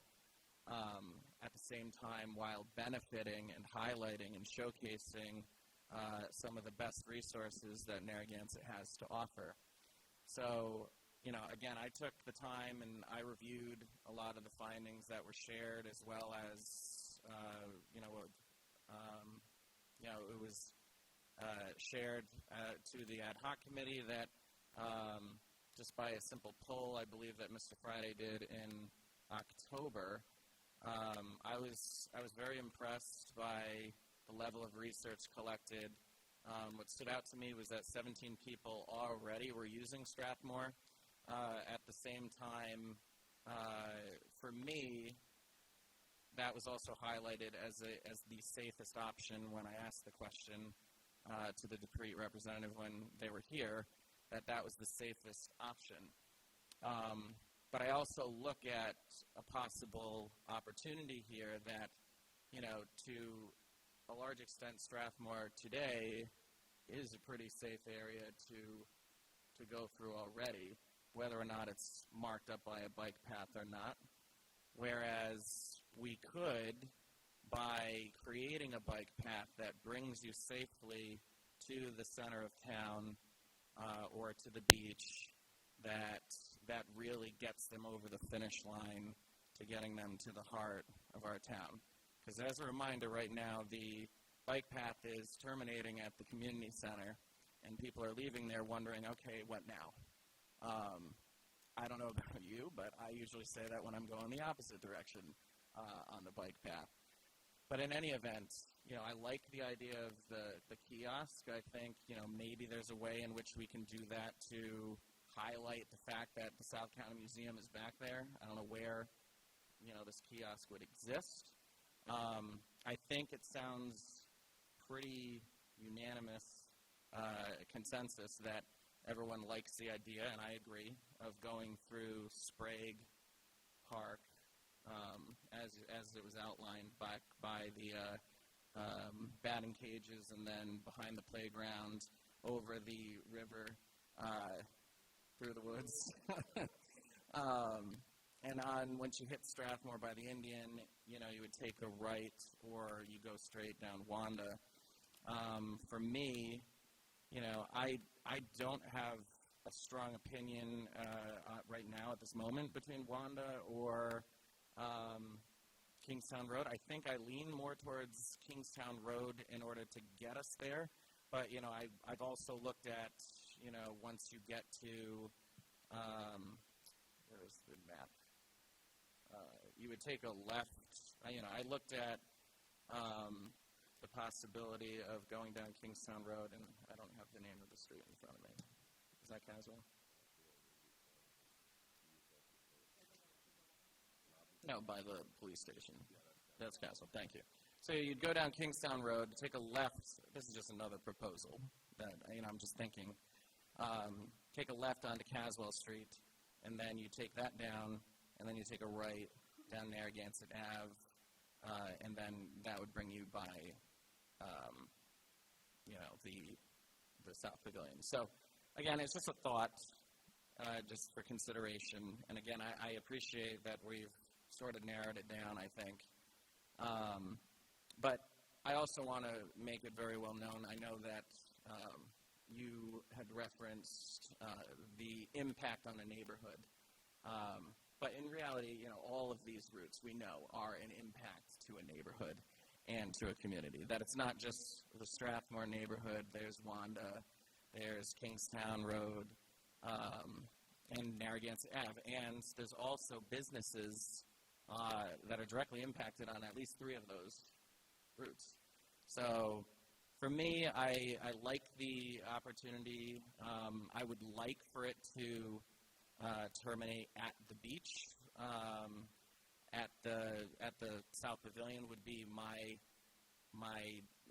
desired end point, but I'm also amenable to, if there's a way that I can see, visualize, that gets us to, the center of the pier area, and maybe make urban renewal work a little bit more there, bring attention to our local businesses in the community there.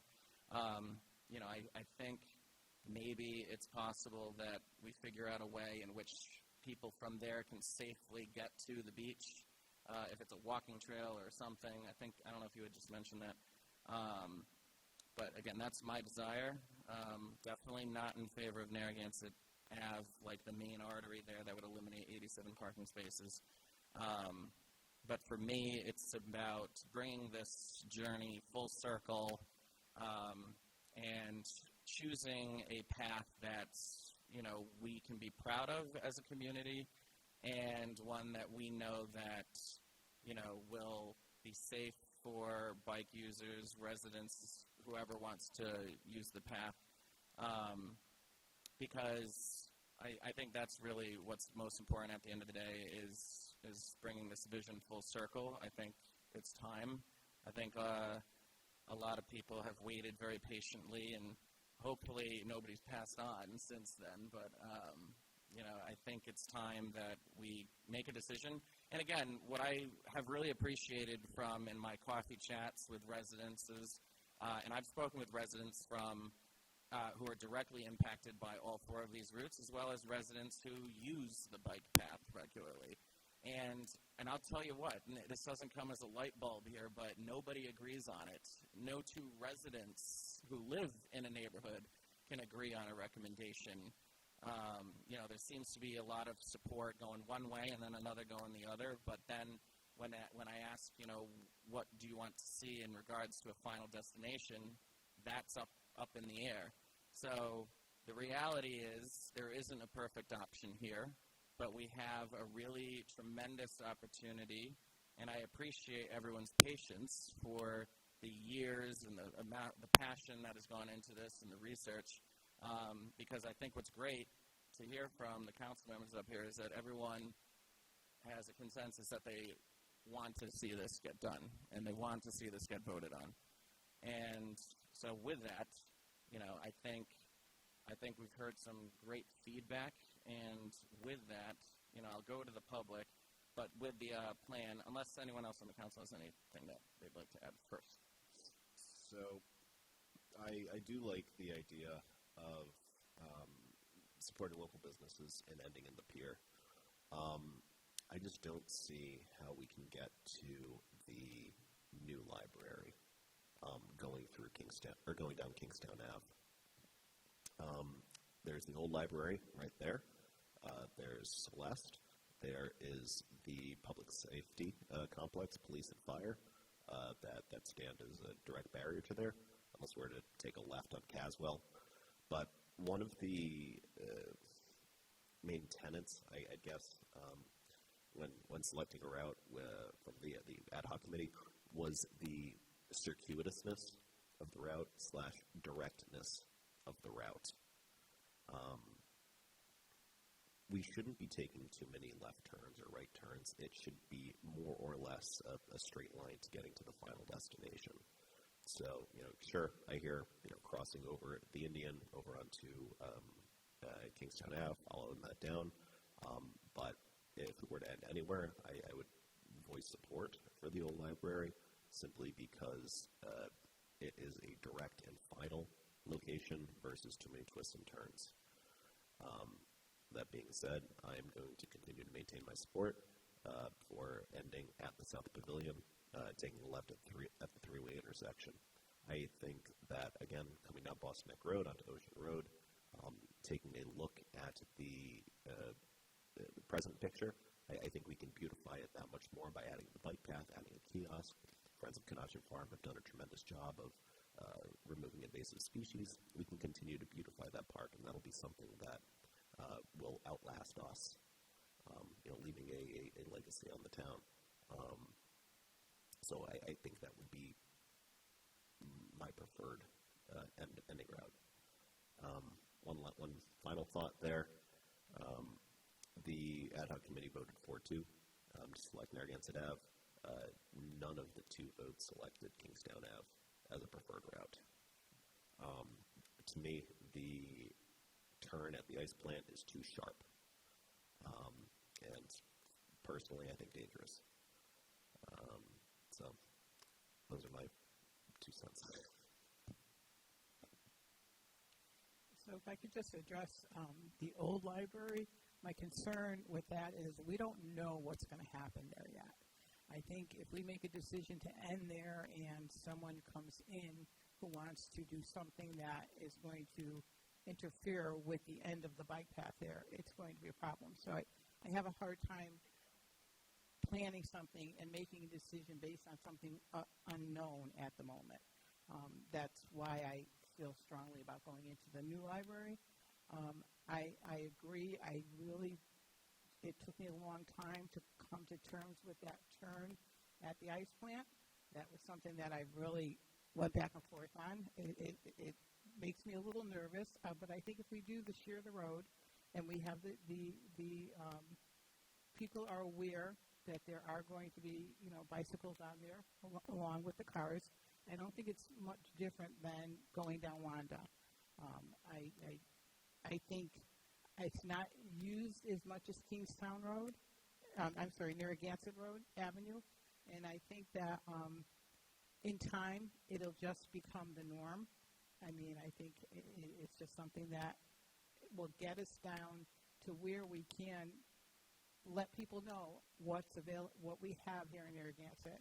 We can do, one screen that says restaurants. We can do one that, talks about the towers. We could talk about, hopefully the peace pole is going to be mapped, and that's going to be, people will come and want to see where the peace pole is, and we could talk about, gazebo park and all those types of things where we can bring attention to that, all the restaurants and the beach, and people can then make their decision what they want to do from that point.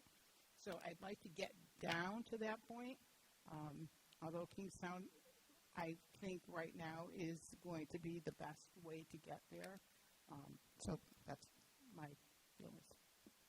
I don't disagree with a lot of that. My concern is just, again, that corner. Because what happens when you have someone coming westbound, you have a car coming westbound, you have a car going eastbound, and you have a bicyclist going eastbound? That's 4 vehicles up against each other at that corner. That's extreme, certainly. It's not out of the realm of possibility, and it's tight.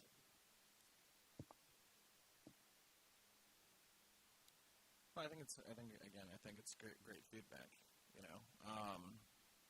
and, again, something that we can take forward for consideration as well, because, again, we're not voting on the route right now. But I think you bring up a really great point, and, it's something that we definitely want to make sure that we're weighing into the consideration for the future of this path. Sorry, did you have something you wanted to add to that?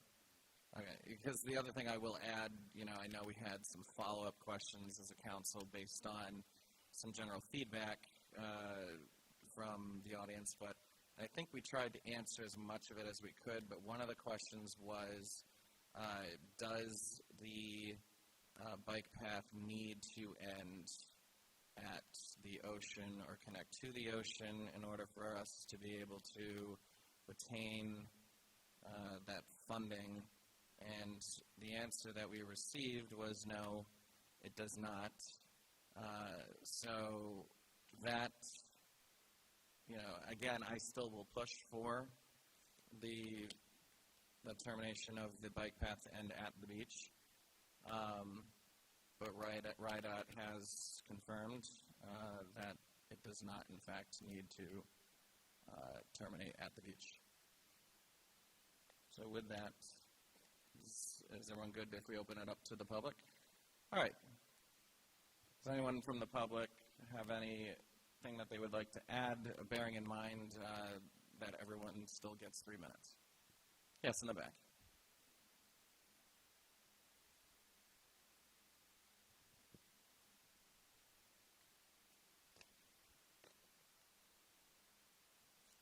Good evening.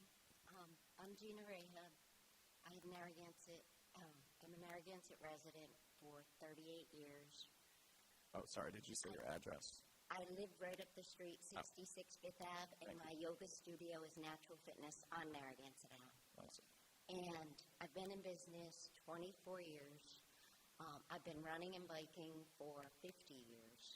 And I know many of the streets in here. I've run them all. As cyclists and runners, we like quieter routes. And there is, I hate to throw this into the loop, but the bike path goes right here on the side of the town hall. So I'm wondering if there's a way, you talk about over the river through the woods, you can go across, have it go to Prospect. There's already a crosswalk there. We can go through Prospect, come right down, go down Central and down Casper. It's another thought. Well, I appreciate that, and I think think it's safe. Because I take my bike to work every day, and now from Fifth Ave, I do go Strathmore, down Wanda, to beach yoga every morning in the summer. And then I go back to my studio, same way, but I'll go on the sidewalk to get to the studio. And as we all know, we will lose parking spaces. If I have a yoga class of 15 people, Surf Shop has customers in and out all day, deliveries. The Surf Shack is very popular restaurant and an inn, and the parking's crazy as is. I watch people all day on my break, and you have the tourists not knowing where to park, looking all over the place, running into my Jeep right on Narragansett Ave. It's been hit 2 years ago. Two of the employees at Narragansett Surf and Skate, and last year, the car that flipped right on Narragansett Ave. It's a very, very busy road for a bike path. I won't even bike on it. So maybe that would be the safest. It's another thought. well, I appreciate it. Yeah, thanks for your time. Thank you. And this is not, I think Councilor Vignali had a question for her, or would you like to discuss this afterwards as a group? No, I just have a question as far as going up Prospect Street. You're a biker. I'm sure you have no problem going up the hill. I was just wondering how much of a hill is it for a mom with her little child on a bike getting up that hill? Just your opinion. I don't think it's as bad as the hill where you catch the path across from the elementary school and start heading to Wakefield. That's a hill. I've run and biked it some days. I'm like, I'm not that old, am I? No. Thank you. Thank you. So we'll discuss, unless anyone has any specific questions for anyone, we'll just discuss collectively after everyone has an opportunity to speak. Who's next? Yes, I saw Sue first, and then I'll go right behind you.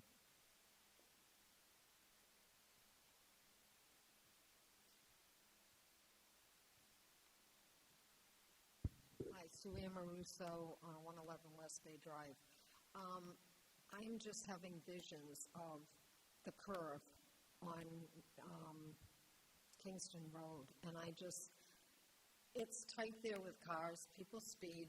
People don't, go the speed limit. And I can't imagine when she was talking about, the hill and somebody with little kids. I can't imagine putting like 4-year-olds or a 5-year-old on that road. I wouldn't even want like 11 and 12-year-olds because they're maybe aware of cars, but it is tight. That's a dangerous curve anyhow. And we're very concerned about the parking spots, for Narragansett Avenue.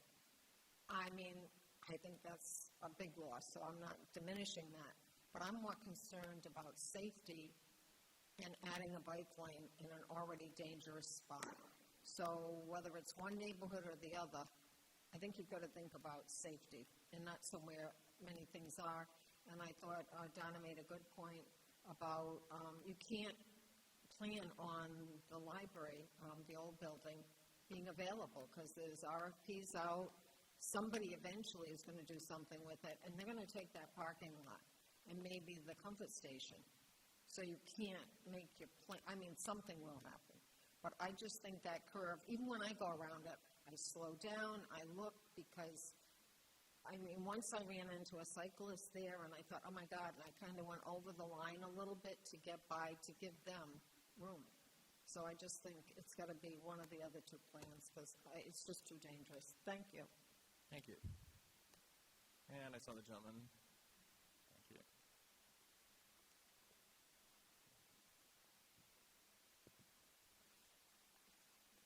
Hi, Chris Slatney. I'm a Wakefield resident on the committee. You've heard me before, so I'll try not to take up too much time.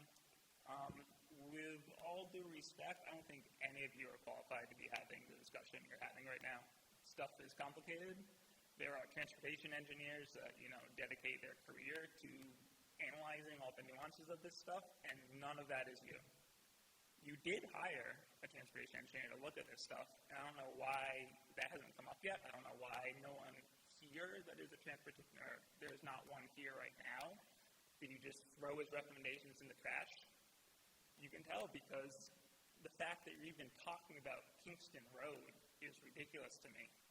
The transportation engineer you hired said that route was not recommended for being too dangerous.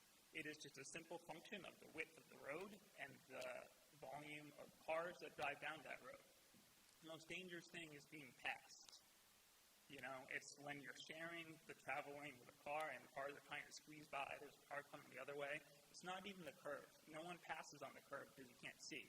It's a straightaway after the curve. If you recommend that route, that's just asking for someone to get killed. I've been hit by a car on Kingston Road before.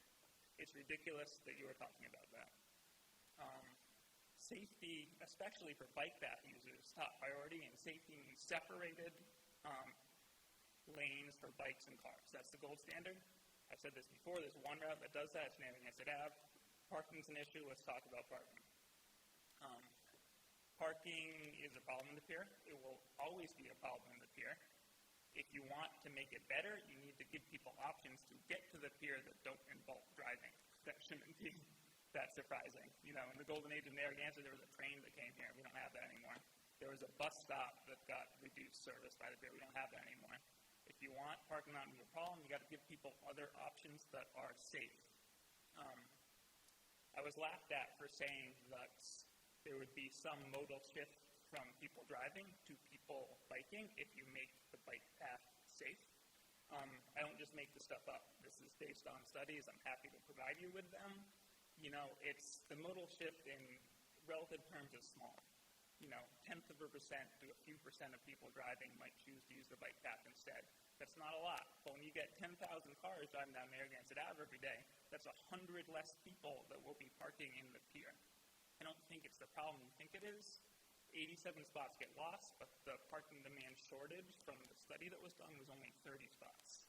So only got to make up 30 spots with people biking. That's not hard to do on a summer day. That's nice.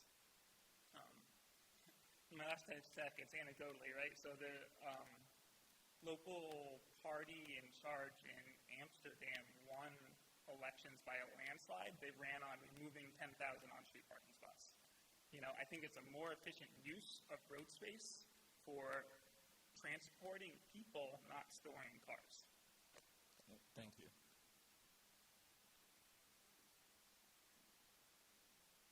Anyone else? Oh, I saw this side. I saw the Stoneman first, but sorry. I'll start with the Stoneman, and then I'll go to you. Sorry.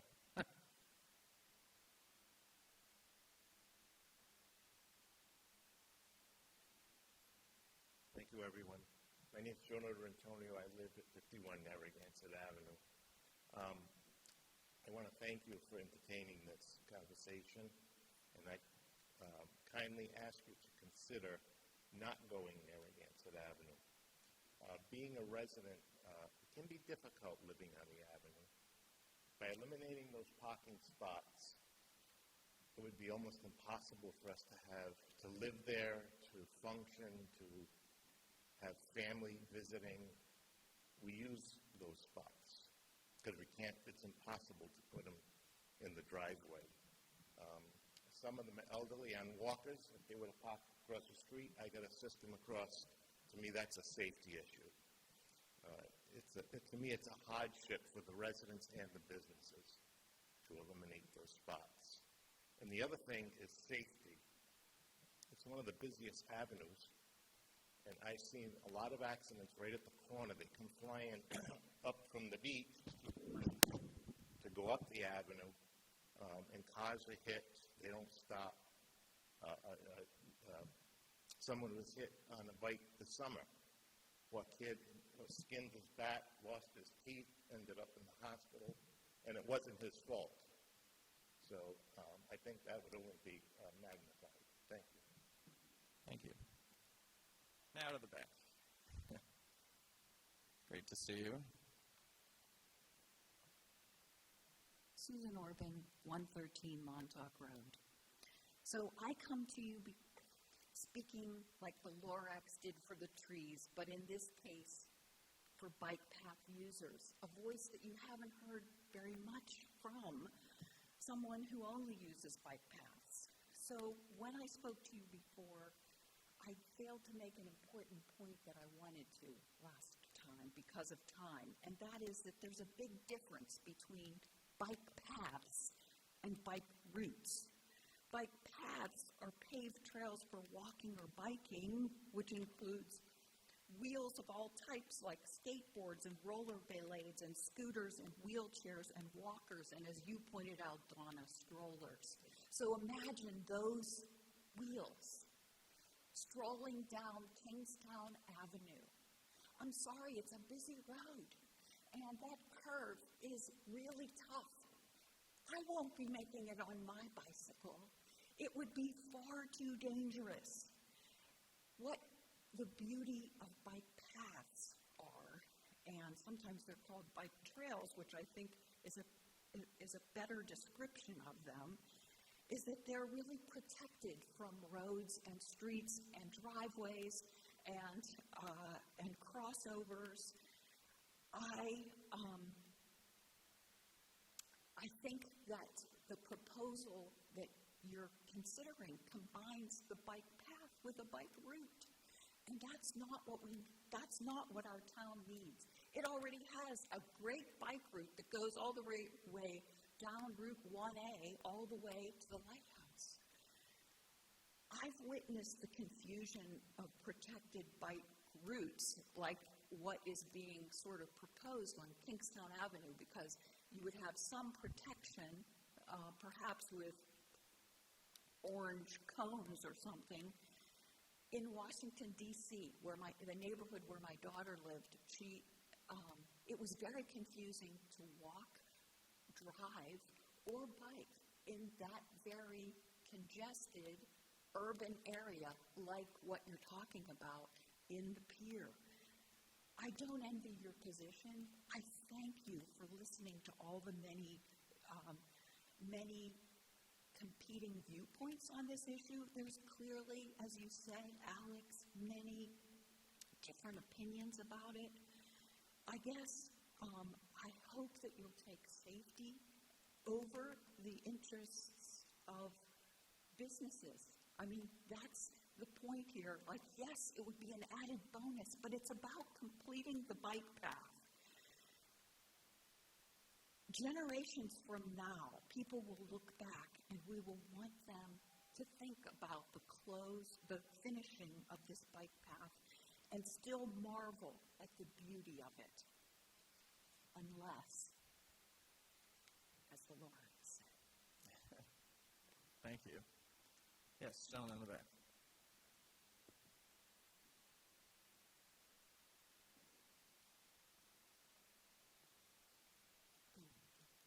Hi, Scott Fetter on Wanda Street in Narragansett. Something you said that caught my attention was that we've spent so much time, therefore we have to make a decision. We've done the work, we've done the research, we've spent the time. I would argue that's, again, I said this last time, it's a faulty premise to believe that that's a reason to do it, to do or not do the bike path. Committing does not mean to take the final swing. In fact, baseball players will tell you if you commit too early, it's over. You miss. With that said, it's hard up here. I've been in your position, different topics, and it's a tough thing. You're going to lose either way. You're going to win, you're going to lose. There's no right way. You want to go down Wander Street, just don't send the bikes down there when there's landscapers, when the UPS, the FedEx trucks, the cars are going down there. It's already very tight. Someone mentioned that Kingston Road is tight. Wanda's extremely tight. I don't know if it's as busy. I don't think it's as busy as Kingston. But, I mean, again, if you do Wanda, I won't be happy. If you do Kingston, someone else is going to be happy. If you do Narragansett, someone else will be happy. It's a no-win. The idea, and I'd like to hear more about what you were saying, something about just having lines or something. I don't quite know what that means, but I think the challenge is we're scratching a 20-year itch. That's what this sounds like to a new person to the area. There's a 20-year itch right now. It's called this bike path, to finish this bike path. That somehow a miraculous thing will happen as a result. If you go down Wander to South Pavilion, by bike path proponent logic, you're killing off all the businesses except for the pier, the one little section. Can't get to Boonton, can't get to Boone Street Market, no bike path, can't do it. So how does it help Boone Street Market? Crazy Burger, I think they're just going out of business. You mentioned Cool Beans. I don't know if it's going back in business. Hopefully it is. Great place for coffee and tea. But if you're thinking that way and you're thinking about how we help businesses, you can't go that way and help businesses. At least not according to that logic, you can't. Yet people do it now with, I don't know, doesn't seem to be too much problem. With all this said, you have a $3 million carrot out there. And I think someone said it would be a shame to not take the $3 million. Well, if Verizon offered you $3 million and said, listen, here's your $3 million because we want better cell service, but I want that pole in front of South Pavilion on the sand to help all the people that go to the beach to have better service on the beach. That'll bring people to the Narragansett beach. No other beach has a cell service like that. Are you taking the $3 million to build it? I think you're scratching an itch. I understand it. Giving up $3 million, that's not going to look good. But good luck with this. Don't envy you. Thanks for hearing out. Thank you. Anyone else? Yes, Mr. Ferretti.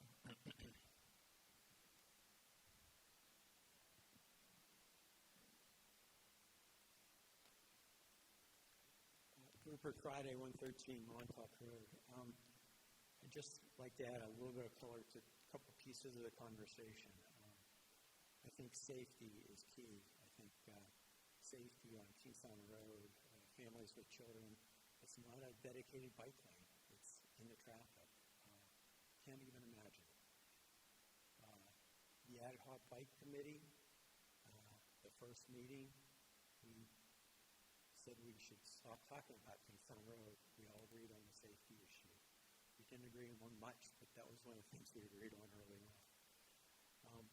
And I think the other issue that isn't being discussed is that route doesn't connect to the bike lane, which now goes up Boston Neck Road that has been recently striped. And I think that's important to ride on. I don't know if they mentioned that to you, but I know from bicycle planning, that's the kind of thing that they'll like. They want that connection. Again, I think both Kingstown Road and Narragansett Avenue, I think the traffic volumes, Narragansett Avenue at least should have a separated bike path. We wouldn't have that on Kingstown Road. I think both of those from a safety perspective are really problematic. Thank you.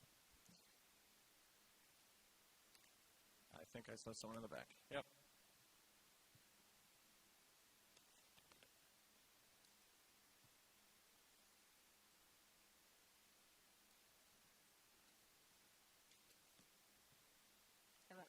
I'm Patricia Panjaras. I have a store on Narragansett Avenue, and I have a house on Hawthorne Street. So I would like to thank the council for not really loving the idea of removing the 87 parking spaces on Narragansett Avenue. It's detrimental to all of our businesses, and it's detrimental to town. But it's also an incredibly busy road, and that is where the fire station and the police station shoot out from. So they're constantly going up and down the road, sirens blazing. It's not a place to have bikes, kids, families. Because even if you eliminate all the parking, effectively putting me out of business, then every time an ambulance goes up the road, where are you going to pull over to? You're going to pull over into a family full of bikers? Like, it's not safe. But I think that the Wakefield resident doesn't care about our small businesses on Narragansett Avenue. And I respect that. He's a Wakefield resident. But it's unfortunate to take us down for the bikes. Because I love the bikes. I'm on the bike path every day. It's not a smart route. Thank you. Thank you.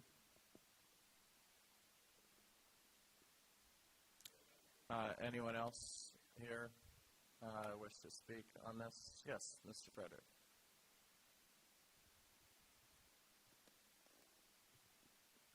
Thank you. Don Frederick, Strathmore Street. Just a couple of things that I had discussed with a few of you before. And I'd like to propose a little bit different type of route than we've discussed before. It seems like Kingston Avenue is getting the most gravity here this evening. But I'm suggesting that we leave the current Munford Road area, cross down the Tennis Court Road, and cross Kingston Road at that point to the south side. If you look at Boston Neck Road in some areas is only 2 feet wide for the bike lane, and nonetheless, you ought to be able to fit something, engineer something on the south side of Kingston Road, and then it can go right down the route that you're suggesting.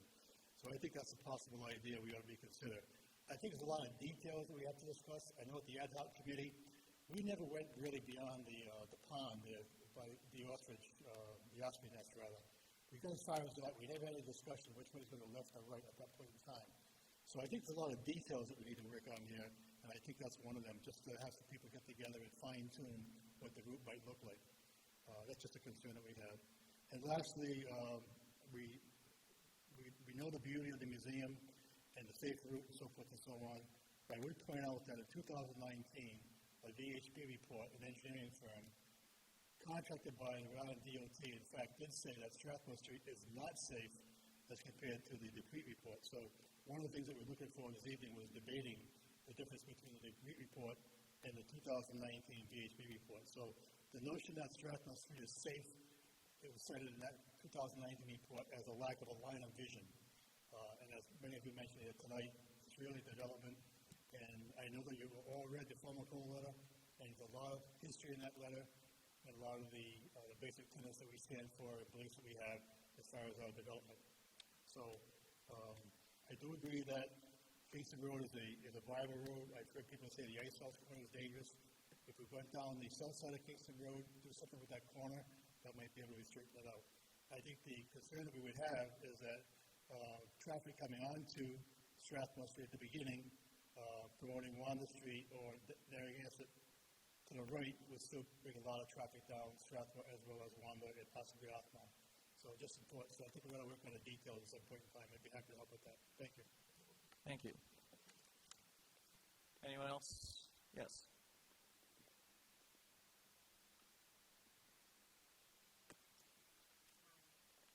Denise Manzi, 49 Penobscot Way.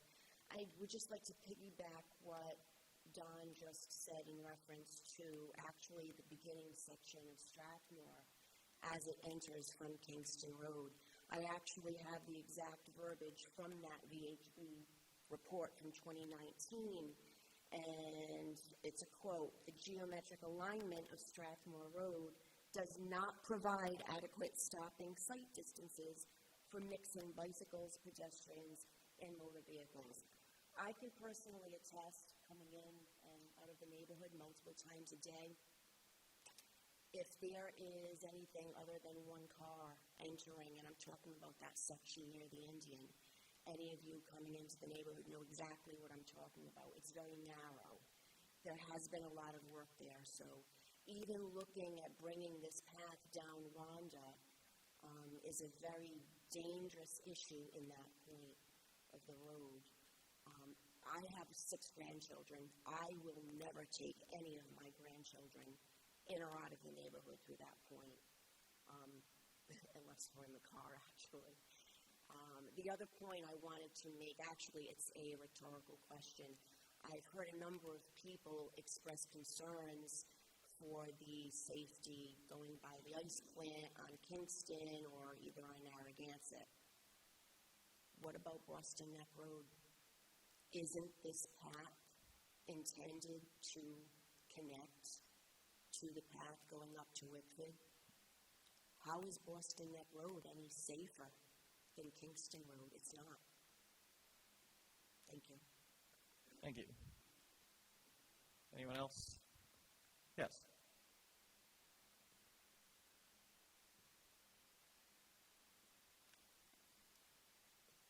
Good evening. Ann Newquist, 46 Penobscot Way. I don't have a prepared comment, but I just wanted to maybe help you in your decision-making regarding parking spots. That the infamous 87 parking spots are as I understand it, the entire length, the north side of Narragansett from Kingstown all the way to Beach Street. And so whether you're talking about going down Narragansett Avenue or Kingstown and then turning left or going down Wanda, you're always going to be losing parking spots. And the ones that really matter are the ones between Caswell and Beach Street. That is 40 of the spots per the Dupree report. And that had the highest occupancy rate of all the routes that you've considered. So it's just something to think about, because everyone wants to go to that intersection, to the beach, and blah, blah, blah.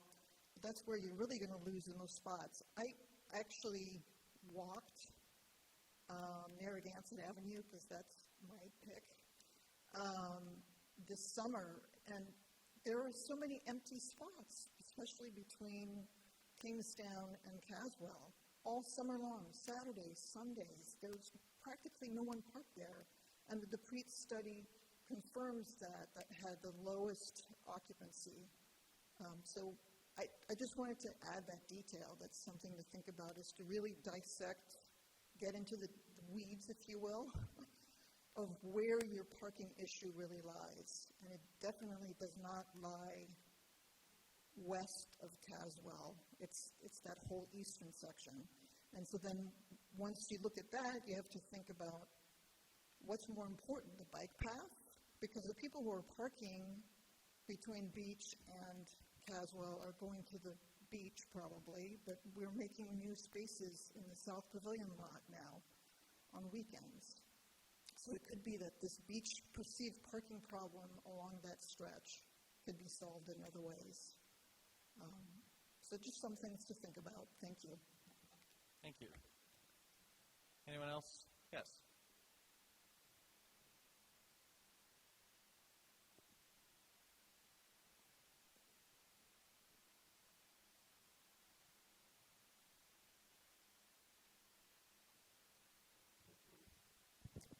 I'm David Smith. I live at 24 Castle Road in Narragansett. I'm one of the people who said that 20 areas to finish the bike path, and I want it finished to the beach. It's the natural connection. It's the attraction in Narragansett. I was on the ad hoc committee, and I'm the lone vote for going down Wanda Street. The VHB report said that Strathmore was just too dangerous. Well, the VH3 2019 report recommended Wanda Street. On the matter of connecting to businesses,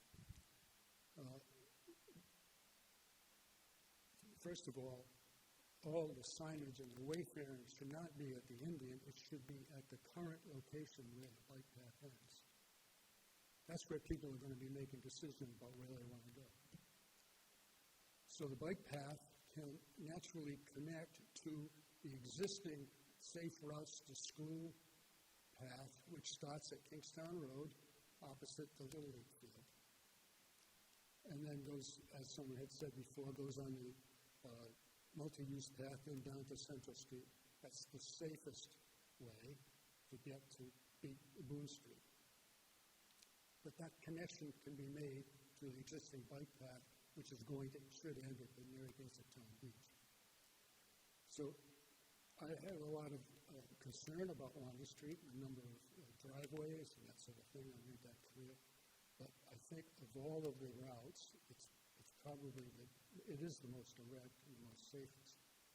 Now, when you get down to the end of Wanda Street and you want to get to the beach, you will have to eliminate 17 parking spaces along Lake Canachet. You want to ensure a connection to the Pier Marketplace. You can eliminate the balance of those 40 so that the bike lane could go on both on the north side and then on the west side of Vincent Avenue. People can cross at the intersection to go to the library, to go to the Pier Marketplace. There's a road right there.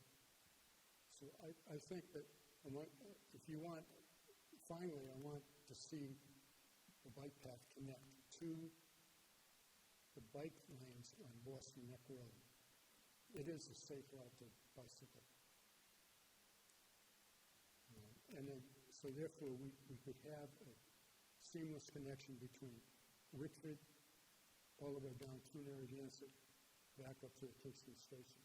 It's just a natural way to do it. Thank you. Thank you. Anyone else? Yes.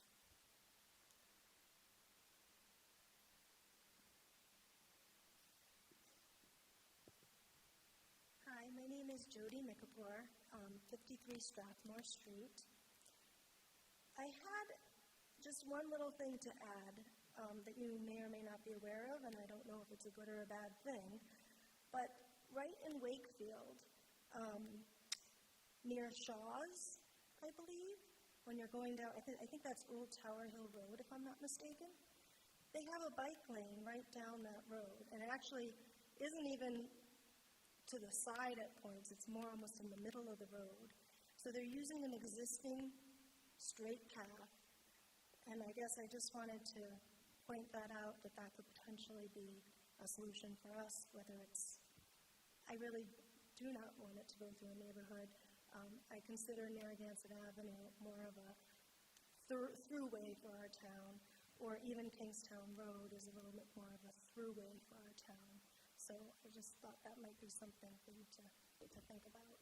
Thank you for your time as a comparison. Thank you. Anyone else who hasn't spoken who wishes to do so at this time? All right. So I really appreciate everyone for taking the time to provide their feedback. Again, that there is not going to be a route that is voted on at this juncture. I think this was a really great opportunity for the council to get their initial feedback out, and I think a lot of really great follow-ups have been provided. My recommendation, and I think just so that we agree on process here, that Councilor Torrealde, you put this on for this meeting. I will yield it to you if you, whatever you want to do moving forward, if it's the next meeting or if you think more time is needed, just please, and that actually goes for anyone on here. I'm saying Councilor Torrealde because he put this item on here, but anyone can put a follow-up discussion on for the next meeting or whatever the next steps that you wish to carry forward. So I think there's a lot of really great information that's been provided here, and I think there's more to come on this. So does anyone else on the council have any other follow-ups? I just want to say a couple things to clear up. So the comfort station at the library is not part of the potential lease agreement with a third party. So the plans for the town is for that to stay there, and that can be, and it has been improved in the last year if anybody's gone in there, because when I first got on the council, it was not that nice, and then all of a sudden it's really nice. So it's a nice comfort station. So that is something, and myself and Donna did a shuttle thing with the school buses and the employees in the pier this summer. It was very successful, and it worked out very well. So that is another alternative that brings people down into the pier without cars. Last year, me and my wife went to Amsterdam. There's more bikes in Amsterdam, man, than any other place on earth. It's unbelievable. People ride the street. They hang on cars and let the cars pull them when they're on the cobblestones. It's crazy. The laws have changed there where the bikes have more, they have the right of the road. And so I think some of the laws will probably change here in the United States as well. There'll probably be some time that happens. I personally don't like Wanda Street because of the number of small lots on Wanda Street, and the small lots make it more like where people have to back out of their driveways instead of where you have a larger lot, you might be able to go in and turn around and come out frontwards onto the street, which makes, I think, it more safer, which Kingston Road has larger lots than Wanda Street. Kingstown Road only has one cross street that goes through it. All the other ones stop. So it's not like, where people are, if they go through a stop sign, they're going to go across the bike path. It's, I think that, like the gentleman said from Wakefield, it's our job just to pick the route. It's not our job to engineer the safetiness of the route, and I'm sure that if we pick a certain route and it's not safe, we'll be asked to pick a different route. But I could picture, at the corner that people think is so dangerous, which I think people slow down at corners, and that's why, I don't know. I mean, I guess I think of it differently, but I could see, something being built in the middle of the road, at that corner, which would just like yellow, those things that bend over, right at that turn, which would make it safe for kids. And if the road isn't safe, Kingstown Road has beautiful sidewalks all the way to Caswell Street. I mean, they're very pleasant to walk on, and they're wide, and it's, but, and then one other thing, Kingston Road, small lots, Wanda Street, yeah. No, that's it. Okay, so, thank you. No, thank you. And I think, again, everything is going to be weighed into consideration, but I think we can all agree that safety is the number one priority of whatever route that gets constructed. And really appreciate the feedback from everyone. It sounds like if it's any relief to anyone that there's at least one route that seems to be, there's a consensus of elimination, and that's the main artery between Narragansett Ave and Caswell Street. So with that, more to come. And I appreciate Councilor Torrialde for putting this on and keeping the wheels turning, and Councilor Vignali for helping to collaborate with the dialogue on the ad hoc committee. So thank you all for being here, and there is a rest of the agenda as well. So with that, we will move on with the rest of the agenda, and we are on item E3. I'll just wait until, actually, we'll give a 30-second pause.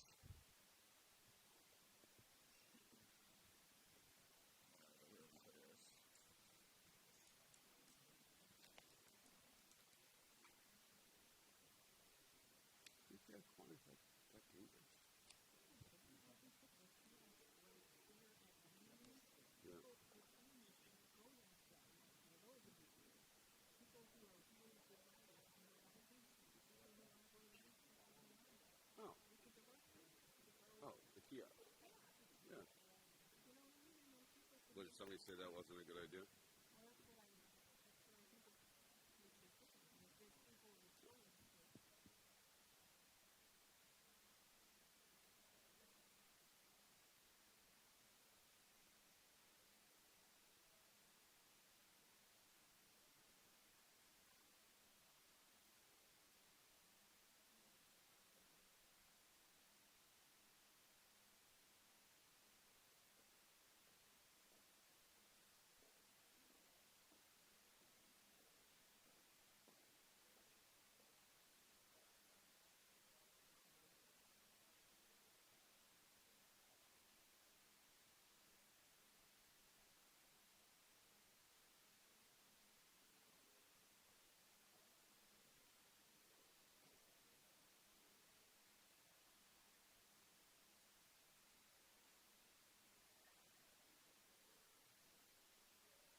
now that the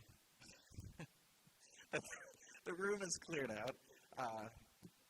Thank you, Mr. Friday, for sticking around. Appreciate you for being here.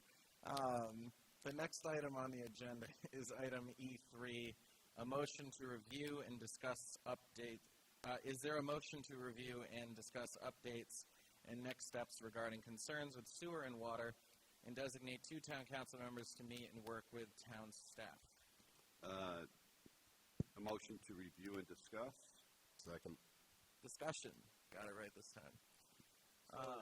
Go ahead, Alan. No, go ahead. I was just going to say that Councilor Durkin and I had done quite a bit of talking, and we agreed that, and we recognize and we've had individual conversations about, just how important the ongoing water and sewer problems are in this town.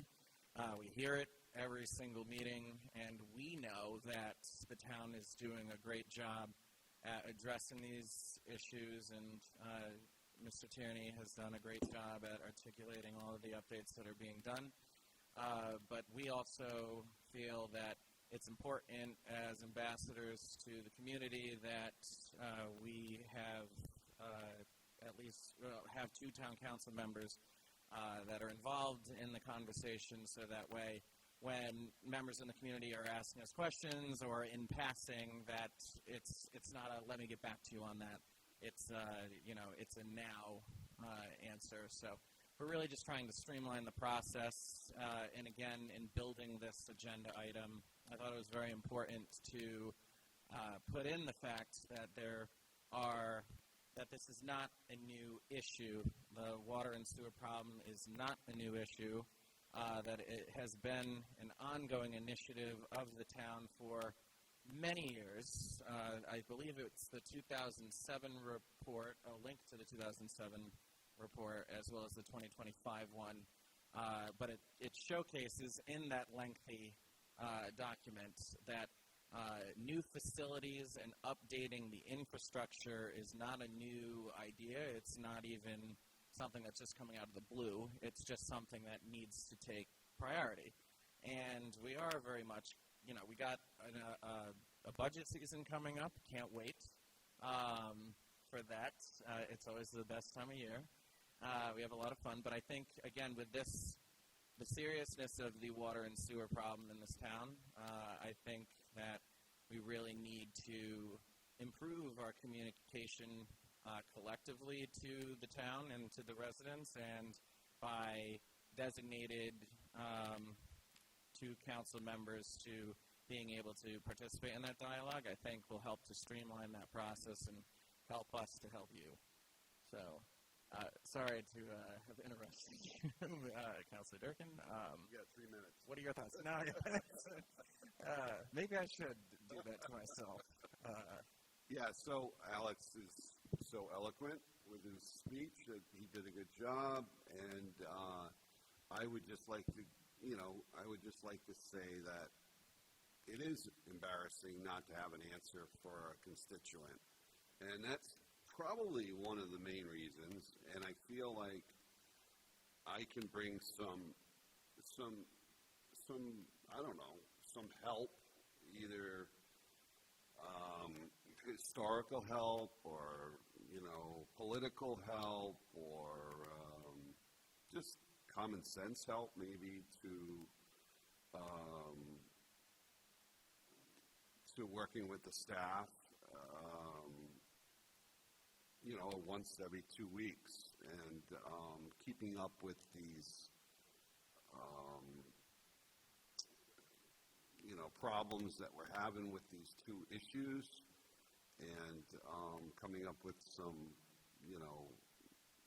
results that people will be happy about, and at least be more knowledgeable about the day-to-day efforts of what's going on. So we talked to the town manager about this. He was willing to do this with us. I think we probably need to, do it during the day, during working hours, and I'm not sure who can make that available to themselves, because meeting afterwards would be, after the workday, would be just another meeting for this staff, and they're probably overloaded with meetings. I know certain people are. I'm willing to give my time if,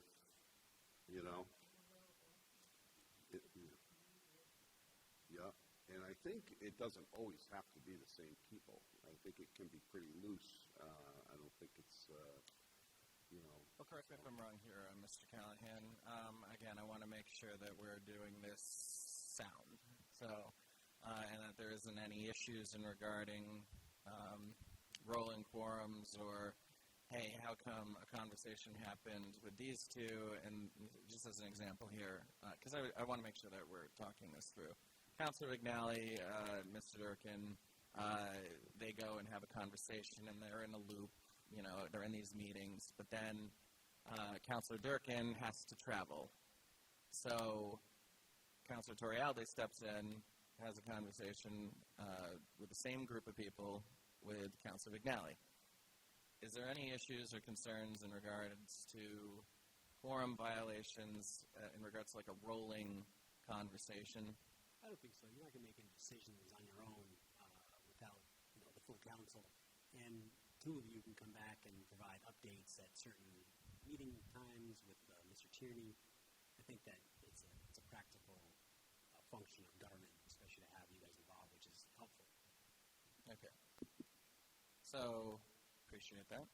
So I think based on our schedules and knowing what we have available, and it's only because I know that at least 3 of us are working pretty heavily, 40-plus hour jobs already.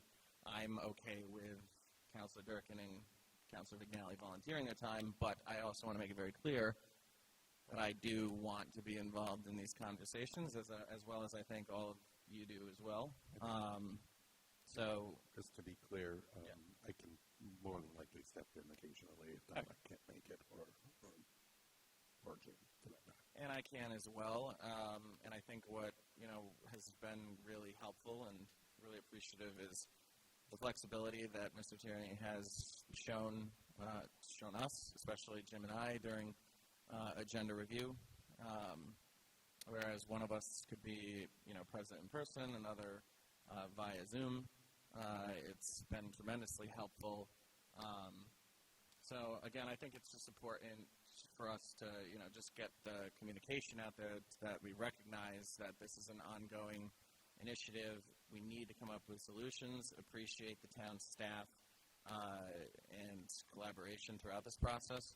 I'm fine with, saying that you two, Councilor Durkin and Councilor McNally, get us started, and then maybe in a follow-up meeting provide us with updates as to, some feedback, and then maybe from there, if you know that you can't be made available, then we can designate someone else to step in. But for the time being, I think you guys would be great ambassadors getting that going. Does that make sense? And we'll still be able to do it with, like, Zoom if we have to, or whatever. It doesn't matter, right? Yeah. So that's great. And so I'd like to get started next week, if possible.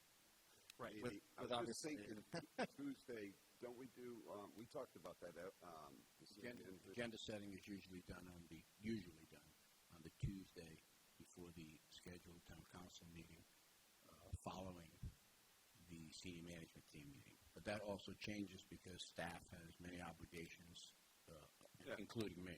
I would be remiss, and I would like to say something about that. I certainly welcome the council to sit in, just like I've invited the council members to sit in during SMT, so they fully grasp the burden and the workload of the department heads. The staff working on wastewater, town engineer, John Gerhard, Scott Goodinson, and Phil Ritteni, the foreman, and myself, have gathered every bit of information that we could and forwarded to the council, have been responsive to every single question. As far as I know, there are no questions pending, and if they are, I have not received follow-up if I've asked for a clarification. need to state that we've been very straightforward with the council providing the information, from hiring consultants to the most recent revelation that I told you this evening, to pursue it further, and going back and forth on different issues. We provide you with the facts as we know them. If something changes, we certainly bring it to your attention. And again, I welcome members of the council's presence there so they see it firsthand. But we have been 100% straightforward in answering all the inquiries and providing the information that's been requested and sometimes not requested as we've tried to resolve this issue. I want to make that perfectly clear. I'm very proud of the staff's efforts on this. Yeah, well, we are too, and we're not doubting. That's not the idea here. It's to be helpful, not to be, disruptive or anything. Yeah, no, I understand that. It can't be celebrated and acknowledged enough. Sometimes the way it's presented, I want to make it perfectly clear that that's the purpose of it, so that you guys can get it like in real time when we're in the meeting, so that when someone bumps into you into a coffee shop or a restaurant down, you can come right out with it. Yeah. It's not due to any deficiency in the staff's response to the council. Thank you. I appreciate that. So, Jim, you're thinking the same way I'm doing, like after the so we do agenda setting after the SMT meetings, right? So somewhere in that float around time that works out usually, it always works out. We usually, when Alex and you meet Sarah and I, or Jen, depending upon which clerk is working, we usually do it as soon as we can get organized after the senior management team meeting, because some things are rearranged during that period. Yeah. And then we send out we're available until whenever, because most of our meetings on Tuesdays are internal, so we can jumble them back and forth and tell the department, I'm going to meet you later, I'll meet you earlier. That can be done. Yeah. That's a pretty good time to do it. All right. Unless we're slammed with one of these huge agendas, but we'd easily be able to just reschedule it. Yeah. Either Zoom or in person. So we'll try to do it next week sometime. All right. Sounds good. All right. Tuesday's good for me. Okay. Tuesday's good for me too. I'll check. I'll send an email back to all of you tomorrow on. And if you don't want to do it the day of the SMT, you could do it the day you know what I mean. It doesn't. Yeah, we'll just send you like a matrix of times that are available at work for you. How's that? Yeah. Okay. Thanks. Well, I appreciate the acknowledgement of the staff. Couldn't agree more, and appreciate the flexibility and the town staff's willingness to welcome us time and time again into the discussion, whether it's at an SMT meeting or in collaboration for this dialogue as well. I did have a question for you, Councilor Durkin. Since you and I did work together on putting this agenda item on, you did mention something in regarding to the sewer. I just want to make sure that, because this is an opportunity to discuss anything related to water and sewer concerns, and as well as the creation of this designated the two council members, which we've done. But I just wanted to see if you had anything to clarify on that. Well, I actually think that will probably be a topic of our discussion on Tuesday or Wednesday. Okay. And I think that right now we have, 5 or 6 people that need relief from the ordinances that we have in place. And I think we have to come up with some a longer-term strategy, since we're, we have capacity issues, we have bills that we have to pay to third party.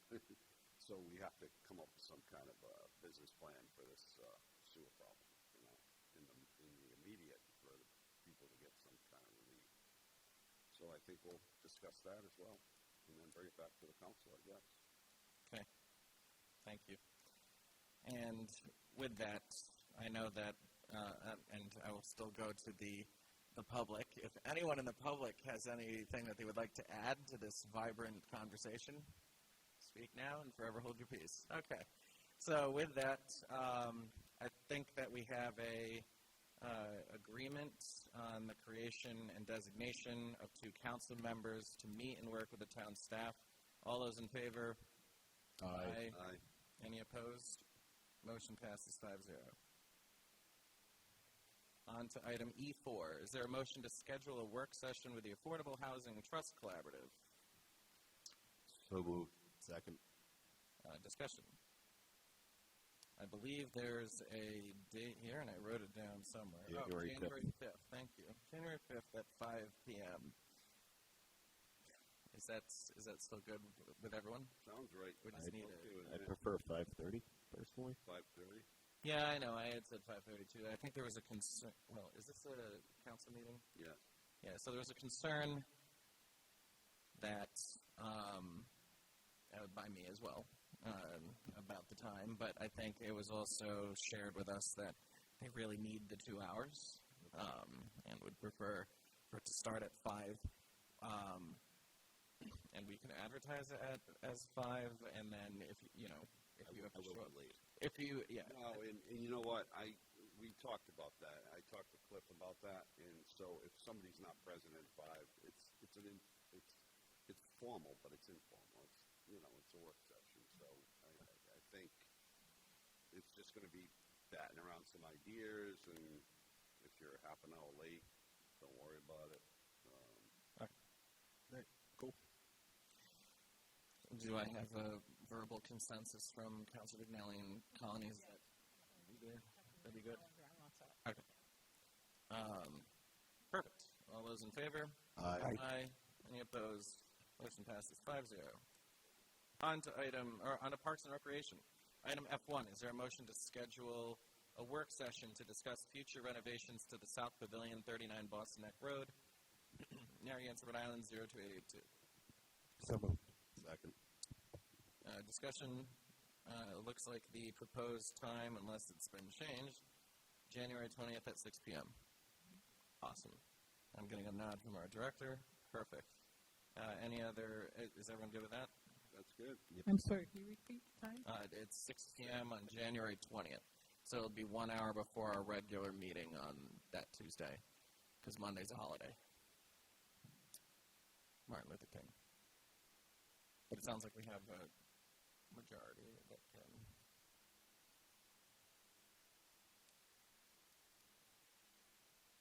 Just want to make sure that's okay. But, okay. All right. Perfect. So it's January 20th at 6 p.m. All those in favor? Aye. Aye. Any opposed? Motion passes 5-0. On to Community Development Department, item G1. Is there a motion to introduce, read, pass, and accept as a first reading an ordinance and amendment of Appendix A of the Code of Ordinances of the Town of Narragansett, Rhode Island, entitled Zoning, to amend text regarding freshwater wetlands? So moved. Second. Discussion. This is what we had the hearing on before, and we had all of our questions answered at that time. Any other final thoughts or comments?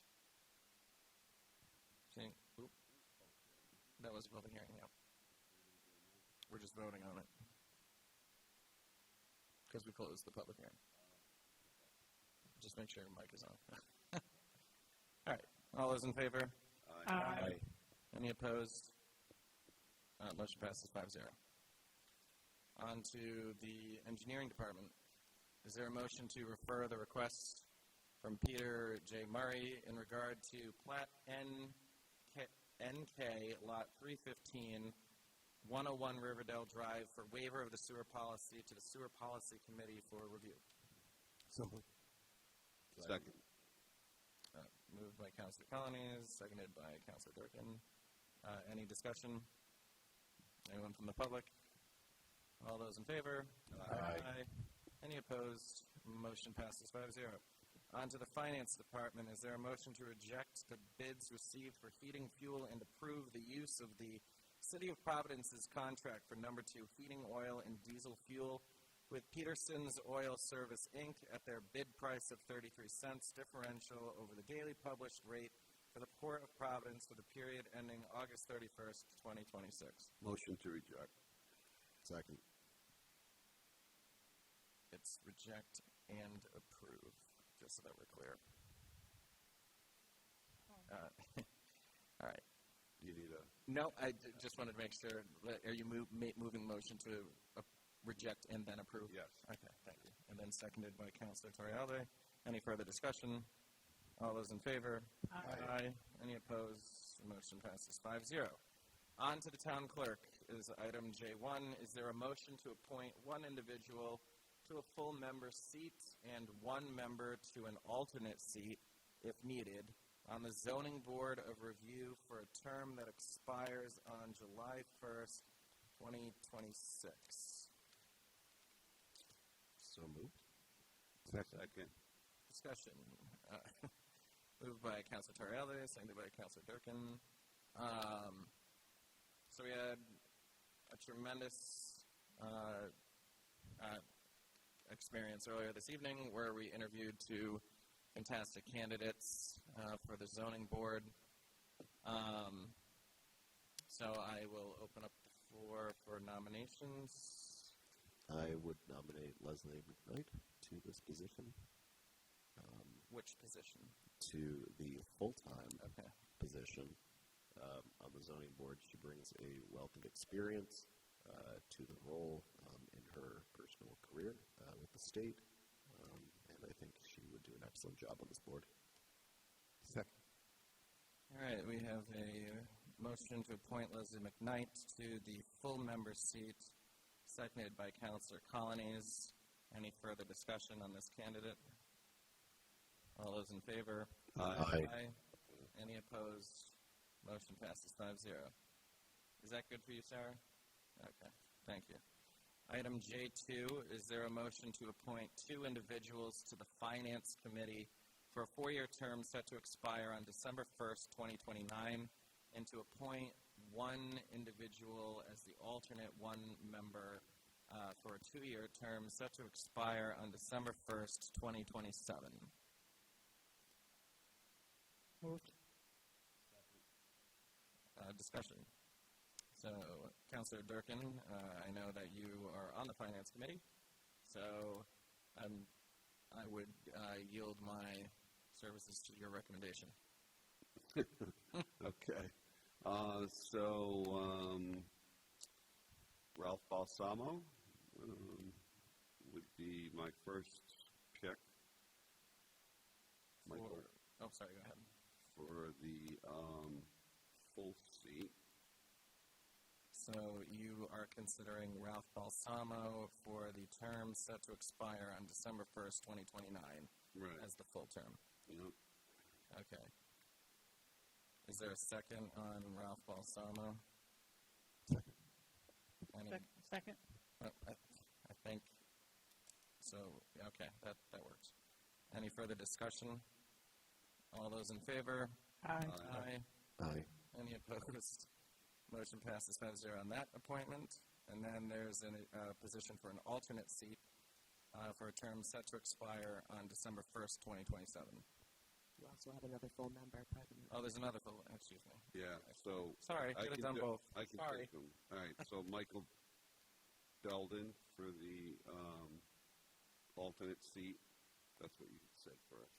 I did say alternate first right now, so we'll do the alternate. We'll go back to the other full-time. Okay. So we'll do the alternate right now. So Michael Belden. Yep. Okay. Is there a second on this nomination? Second.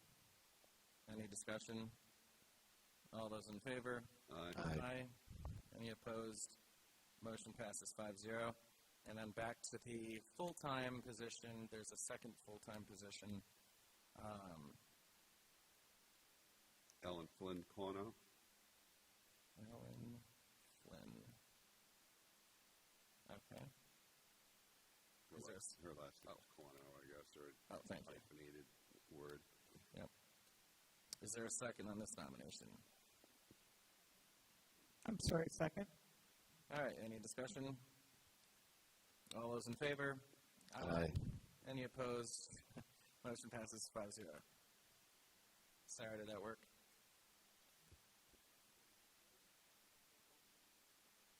On Ellen, Councilor Vignali. And that was for the full term that was for the second full term set to expire on December 1st, 2029. Okay, thank you. On to item J3. Is there a motion to appoint one individual to the Juvenile Hearing Board for a 3-year term expiring on November 1st, 2028? So moved. Second. Discussion. Any nominations? I'd like to nominate Edward McLaughlin. I'll second. Moved by, Edward McLaughlin, nominated by Councilor Vignali, seconded by Councilor Colonies. Any further discussion? I would just like to thank him for stepping up and volunteering for this position. He spent he had a 37-year career with the Boy Scouts.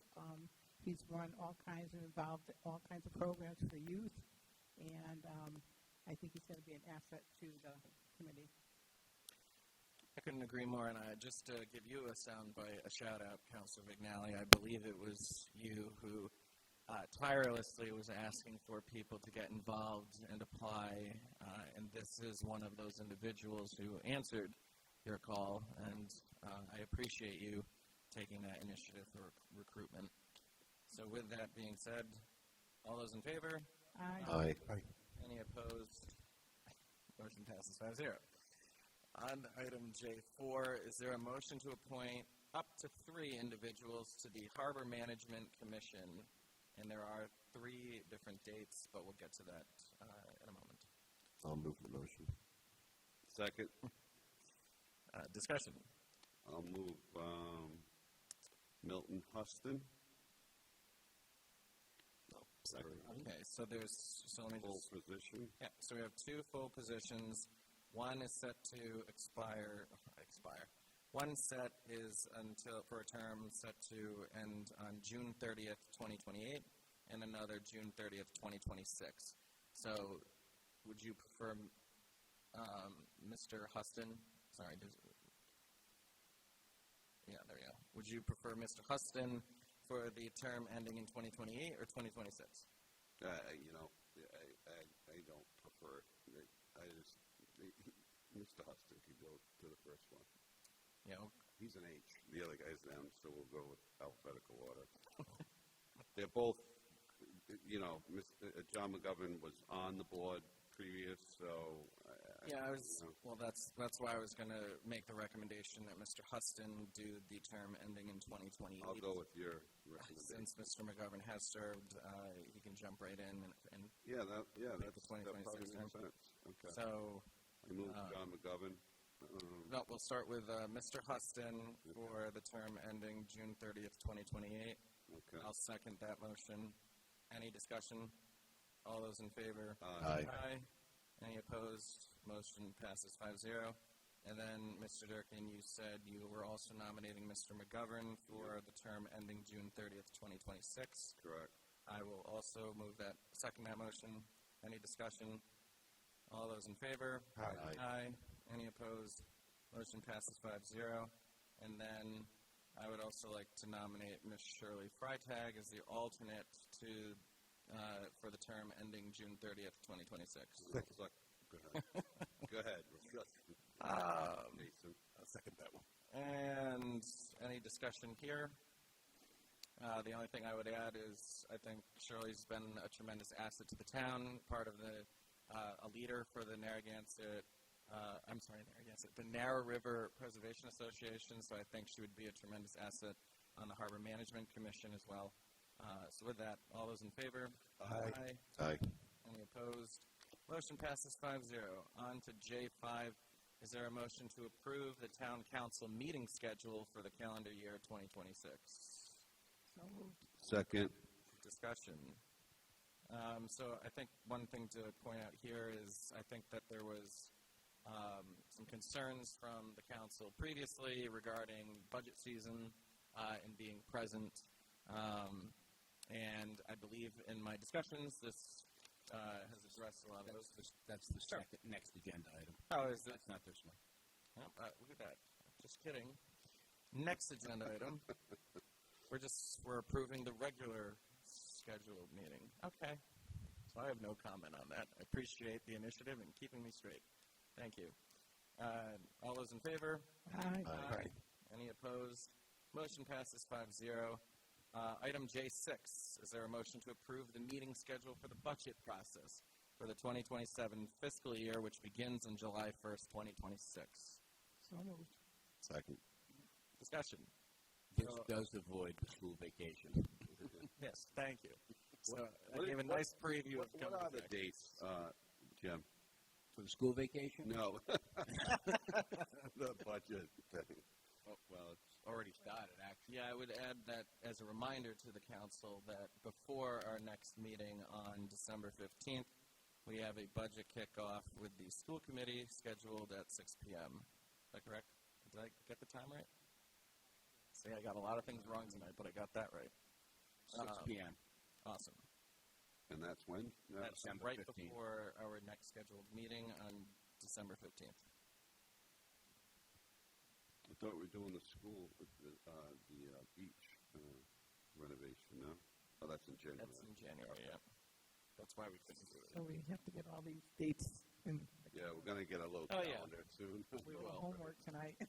So, yeah, again, I appreciate the flexibility and also the answer to the requests from the council previously and the staff, as well as our finance director for the tremendous amount of work and effort that you guys put into this.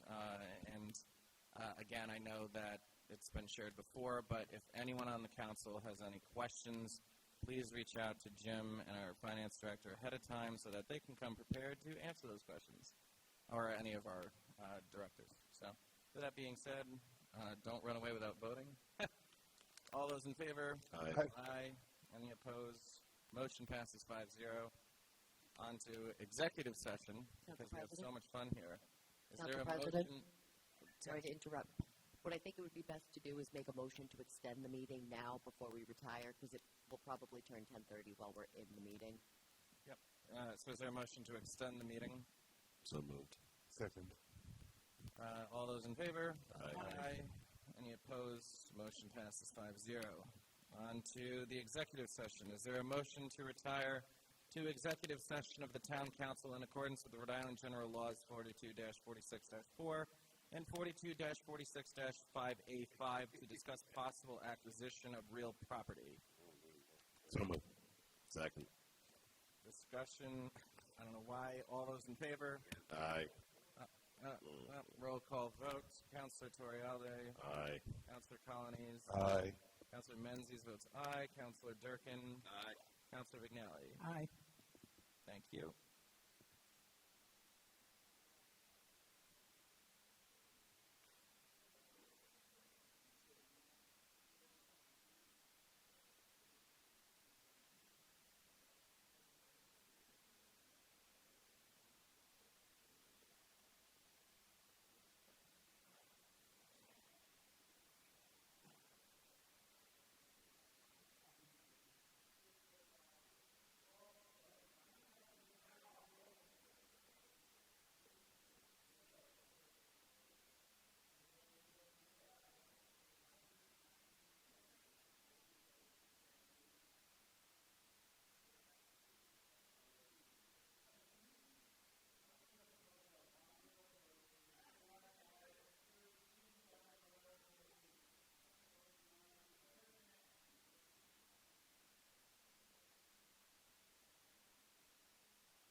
all set?